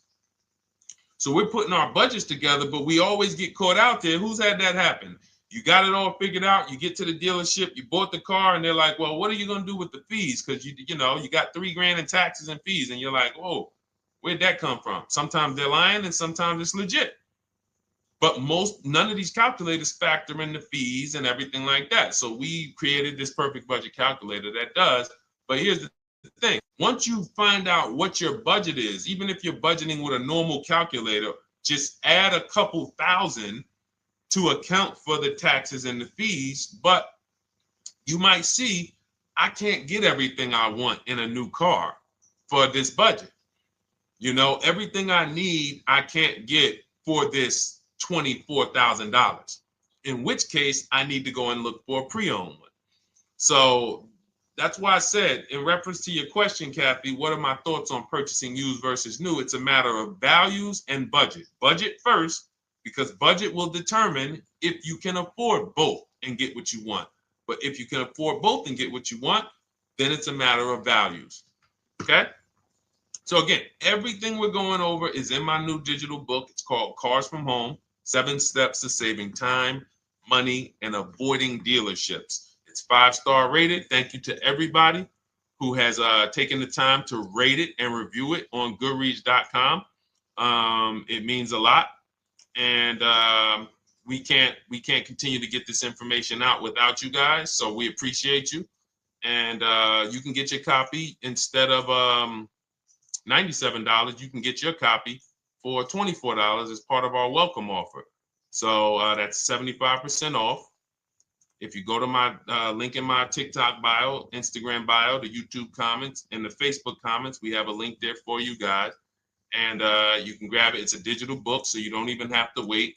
It'll be in your inbox by the time you jump off the stream. But make sure when you get it, you screenshot that thank you page, because it has my support team's email.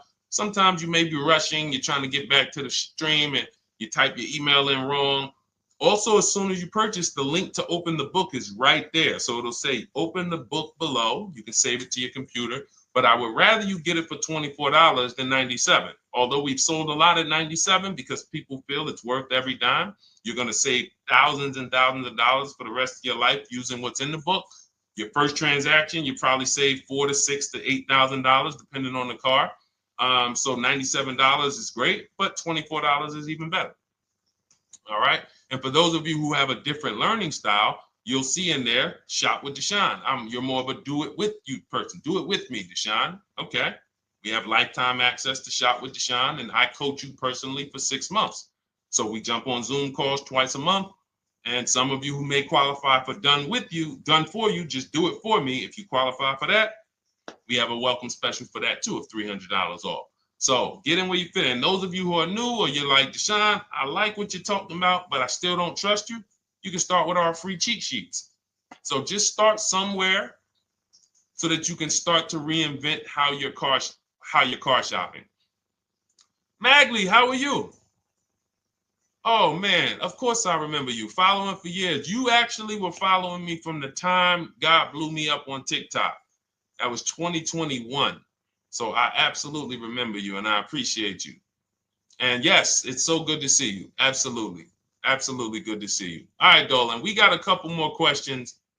We got time for a couple more. Let's try to go as fast as possible. The discount for the book is not working. It says time ran out. It's 30 minutes. I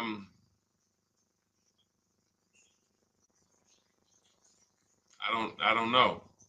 I don't know. Y'all help me out. I don't know what to do with that. I'm sorry. If the welcome offer for $24 was not really 30 minutes, then that means I'm just lying to you. You know what I mean? I'm just like, oh yeah, it's 30 minutes, but come back in 2 hours and it'll still be, you know what I mean? It's, start with the cheat sheets. You know what I'm saying? Like start with the cheat sheets. Get yourself your free cheat sheets, start there. And when you feel better about working with us in some capacity, you go to the next step. Start with the free cheat sheets. All right, let's go, Dolan.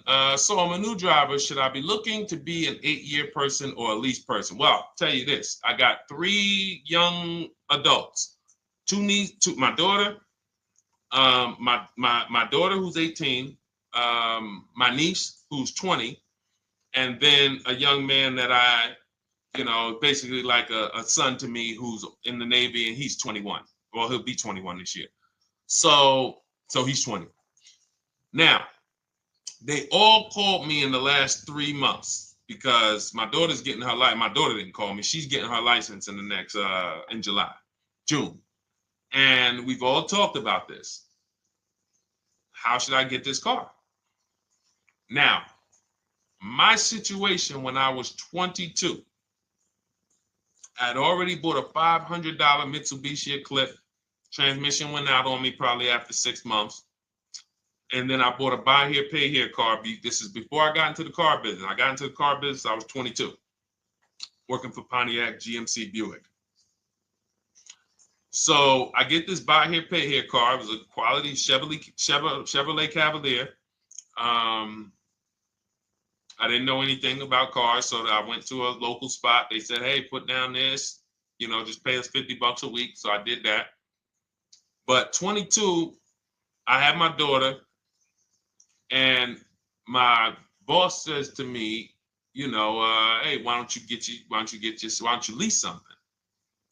And I was already selling cars, but I just didn't think, could I even, qualify for a lease? I don't even know what I was selling them, but I'm just literally doing what most salesmen do. All right, he wants to lease. All right, what's the payment? Yeah, tell him it's this. All right, perfect. They said it's that. Oh, that's a little too high. All right, they said it's a little too high. All right, so that's what I was doing. I didn't really understand anything. That's most car salesmen. So I end up getting a Pontiac G6. I'm 22. I paid $256 a month. Now, it would have been less but I didn't get a tier 1 approval because I didn't have, I think my credit was like mid 6s at that point. And you know, you really want to be over 670 to get most of the tier 1 approvals. But it would only raise my payment maybe $25. It wasn't a lot. Now I'm 22. I'm driving a brand new 2007. It's still 2006. 2007. I'm pulling up, brand new car, full warranty, $256 a month. At the same time, I have a friend, got a vehicle, Toyota, financed it, went in. She had, you know, we had our, she had a young child, a little older than us, maybe 1 or 2 years older than us. And then she goes and she purchases a car, $500 a month. She didn't get ripped. That's what a $20,000, $22,000 car costs. She got a Corolla, $500 a month. We're 22. Plus insurance. This is enough to break a young person, young family. I'm paying $256, she's paying $500. That right there. When I tell people that story, it's amazing to me how many people will say, Deshone, when I got my first car, my parents took me out. We financed this car. We financed this. I was paying $400, $500, $600 a month. Whether the parents were paying some of it, or they were paying some of it, or they were paying all of it. Thank you, Kathy. Appreciate you sharing. So this is what all of them, all three, well, 2 of them. I don't know about the young man. Because his parents.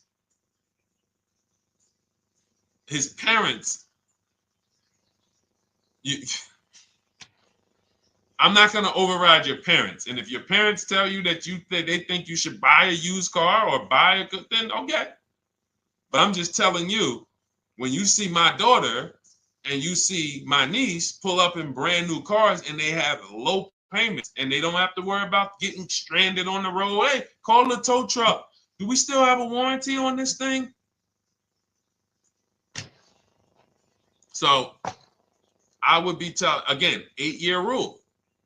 Because if I've had young people in their early 20s who are like, I'm not even into cars. Like, I'm going to buy this and I'm going to keep this car. Like, I'll keep it 8-10 years. I don't. And I've had some people who they know when they get a better job, when they move to this, they're going to start a family. They're probably not going to keep the car 8 years. So it still goes back to the 8-year rule. Always. Always.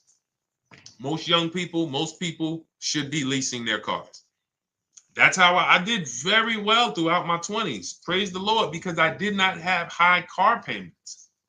I didn't have cars breaking down on me where I had to be like, oh man, couldn't get to work today. Not many 20-year-olds, 23-year-olds are keeping cars 8 years. So when you're putting them in used cars, you're really setting them up for failure in a lot of cases, compared to if they were just leasing, getting because some people be like, wow, are $300 car payments still out there? Oh yeah, they're still out there. Just you just are shopping for the right car. I know India had her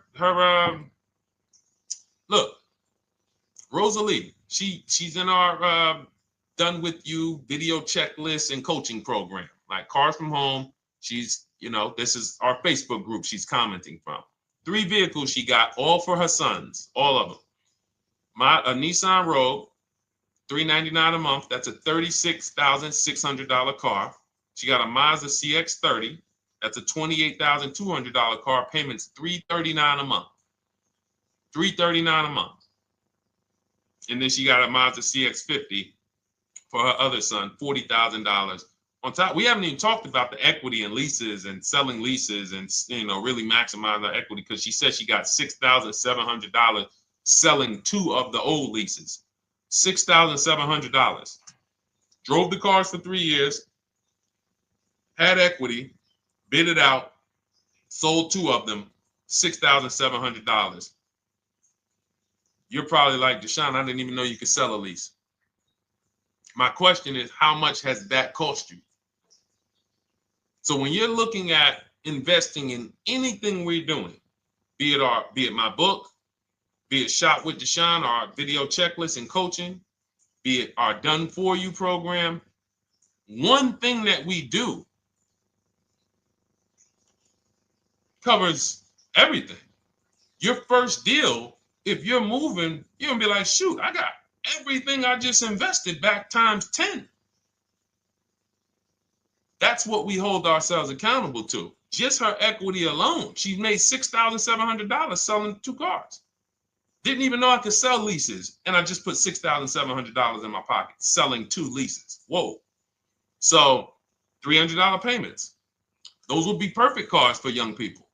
$339, that's with no money down. Imagine if she wanted to put another $2,500 down, bring the payment down to, $275. This is the way to be moving. And those of you who are getting this, are you getting this? If you're getting this, type some dollar signs. Who's getting this? Who's getting this? Type dollar signs in the chat.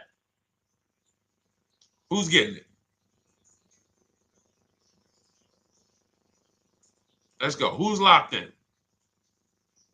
All right. I see you, Mario. I see you, Dane. I see you, Terry Carter. I see you. Who's getting this? Who else is getting it? Who else is locked in?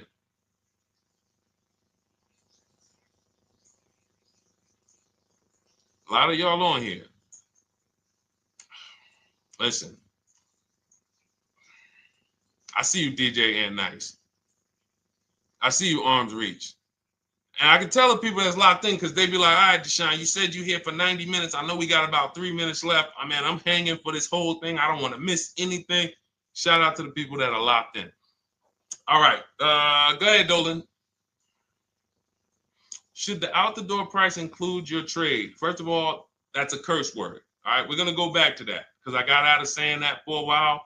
We do not trade cars. So you probably just popped in maybe about 30 minutes ago on the stream. We were talking about the 3 pillars of great car deals: who you buy your car from, who you sell your car to, who you get your loan from. You in order to get a great deal, a below market deal, you must get a great deal from each one, which means you bid out each one. I bid out, got multiple offers for who I was going to buy my car from. I got multiple offers for who I was going to get my loan from. I got multiple offers for who I was going to sell my car to. I bid out everything, therefore I got my great deal. If you bid out this, but you don't bid out this, and somebody you get an interest rate of 7.1 when you could have got an interest rate of 5.2, you lost $2,000. Depending on the cost of your loan, how much you're financing, you lost $2,000. Yeah, you did a bid on who you bought the car from, or you didn't bid out your trade, therefore you didn't find the highest bidder. You traded your car for 14. Another bidder would have paid you 18. You lost $4,000. So you got to bid out everything. That's why we do not trade. The only people that have to trade are people with a lot of negative equity who can't pay off the difference. And that's why I am the reason for negative equity is not understanding leasing. You buy your cars, take out loans, switch the car. Negative equity. It's literally the reason for negative equity is I should have leased, but I didn't. Now I have negative equity because I'm replacing this car with a loan still on it. So out the door price will not include your other car. And if I was trading a car, then yes, the out the door price would include the trade. But because we do not trade cars, our out the door prices don't include the trade. Let me show you an example of what our out the door prices look like. So these are some spreadsheets for our Done For You program where we shop for clients. You can see here, this is we shop for a Subaru for this particular client. In this case, look, and you can see the MSRPs for this car is an inexpensive car, $27,000, $26,000. Look at the out the door prices, 29, 30, 30, 29, 29. These are all out the door prices with the taxes and fees. So you can see these dealers are giving either no discount or a little discount. 27 out the door price is 30,000. But look at the winner. Look at the winner. This particular dealer won the bid at this particular time They're not going to win the bid all the time. In this particular case, they needed the unit. $27,900 is the MSRP. Out the door price is $27,463. The out the door price is lower than the MSRP. How? Because they took off almost $4,000 in discounts. Almost $4,000 in discount. So every time you shop for your used cars or new cars, this is how you should be shopping. If you're not leasing, this is how you should be shopping. I'm getting multiple offers, out the door prices, comparing who gave me the best offer. Who gave me the best offer? Oh, look, Daniel Thompson said, D, I'm bidding out to sell my car and got a $4,000 swing from the lowest to the highest bid. This is the people who you listen. If I can bring them on and have them talk, they would be talking to y'all about how different this is. I didn't bring you here on a Tuesday afternoon, or you're not watching this. If you're watching the replay later on Tuesday, or maybe, Wednesday morning, we go live at 12 noon, Monday through Thursday. So we replay the show just for everyone who missed it. You can send all your friends, family, go to Deshone the Auto Advisor's pages, watch the replay from today's show. But they know this is, I didn't bring you here to talk to you about hundreds of dollars. We are talking thousands of dollars at all times. There is never anything that we talk about that is hundreds. Let someone else talk to you about how you can save a couple hundred more per month. We might be talking about hundreds per month. That might be the only time we're talking about hundreds, $200 per month. But other than that, which equals thousands. We're not here to figure out how we're going to save $50 this month. No, this is big, huge money. So thank you, Daniel. Thank you for tapping in with that information. So, all right, listen, guys. Everything we teach is in a step-by-step format, because when it's not step-by-step, you'll get overwhelmed. When it's step-by-step, you can challenge yourself to stay right on this step, check it off, move to the next step. Check it off, move to the next step. Step 7 in our Cars from Home process is delivery. Step 6 is paperwork. Step 1 is the most important question, which is the 8-year rule. It's literally called the most important question. 8-year rule. How many years are you keeping the next car? Step 2 is the equity assessment. That's why you heard Wendell in his book testimonial. He said, I just completed the equity assessment and we got 30% more than the book value. Bidding it out. He said, I'm about to move to the next step. So everything we teach is step. Step 3 is deal structure, where we budget and we see, all right, how much car can we afford? What does a good deal look like?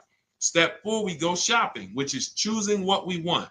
Shopping, looking, doing. We're not buying it. We're shopping the market. We're test driving. We are literally choosing what we want. Shopping, enjoying shopping.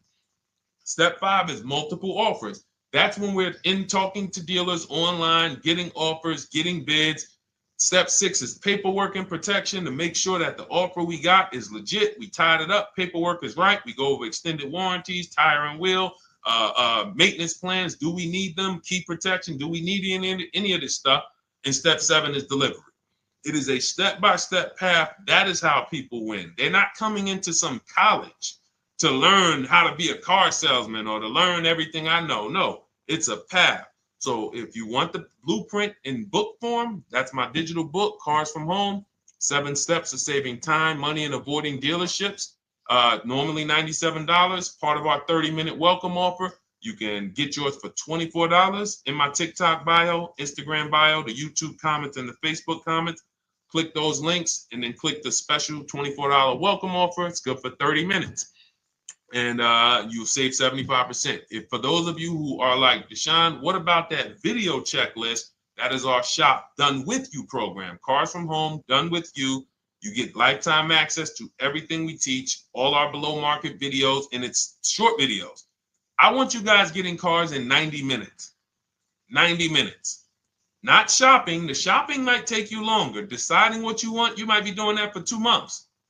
But once you decide what you want, I want you to be able to get below market deals in 90 minutes. That's how I do it. We're not hours and hours to get these car deals. Some of these deals we make in literally 45 minutes over a 3-day period. So that is how we do it. And you'll have access to our coaching program. We do Zoom calls twice a month, first and third Wednesday. And you have a Facebook group with 1,600 people in it that have come before you in the last 3 years. And then for those of you who qualify for shop with done for me, just do it for me, Deshone. New cars, new cars and leases only. Credit score has to be over 670 FICO. Book a call with our team. Let's see if we can help you. All of those have welcome specials. The book is 75% off welcome special. Shop with Deshone is $200 off welcome special for 48 hours.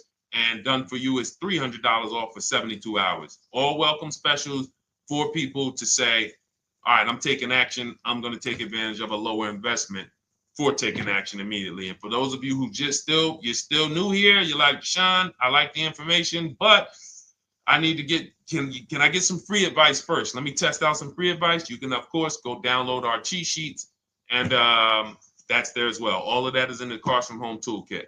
So always a pleasure. We will be back tomorrow, 12 noon. Please mark your calendars, tell your friends, bring a friend, and we'll continue to, we'll continue to do what we do and try to make sure you guys have everything you need to win every car you get. I want you sending pictures with the numbers. You know you've done it right when every car you get, you have pictures with the numbers.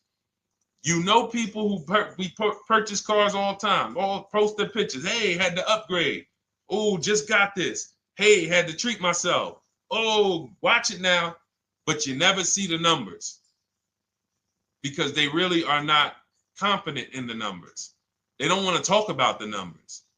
Everybody who shops with us, whether you're getting our book, whether you're using our stuff, and sometimes people who they piece together my social media videos and they'll get it done. But they are sending the numbers. Look at what I paid for this car. Not only did I get a great car, but look at the deal I got on the car. That's when you know, all right, you understand this thing. All right, have a great day, y'all. See you tomorrow. And if you couldn't make the whole broadcast, feel free to watch the replay. We'll be replaying it throughout the day until tomorrow's show. All right, have a great day, y'all. Thank you. God bless you.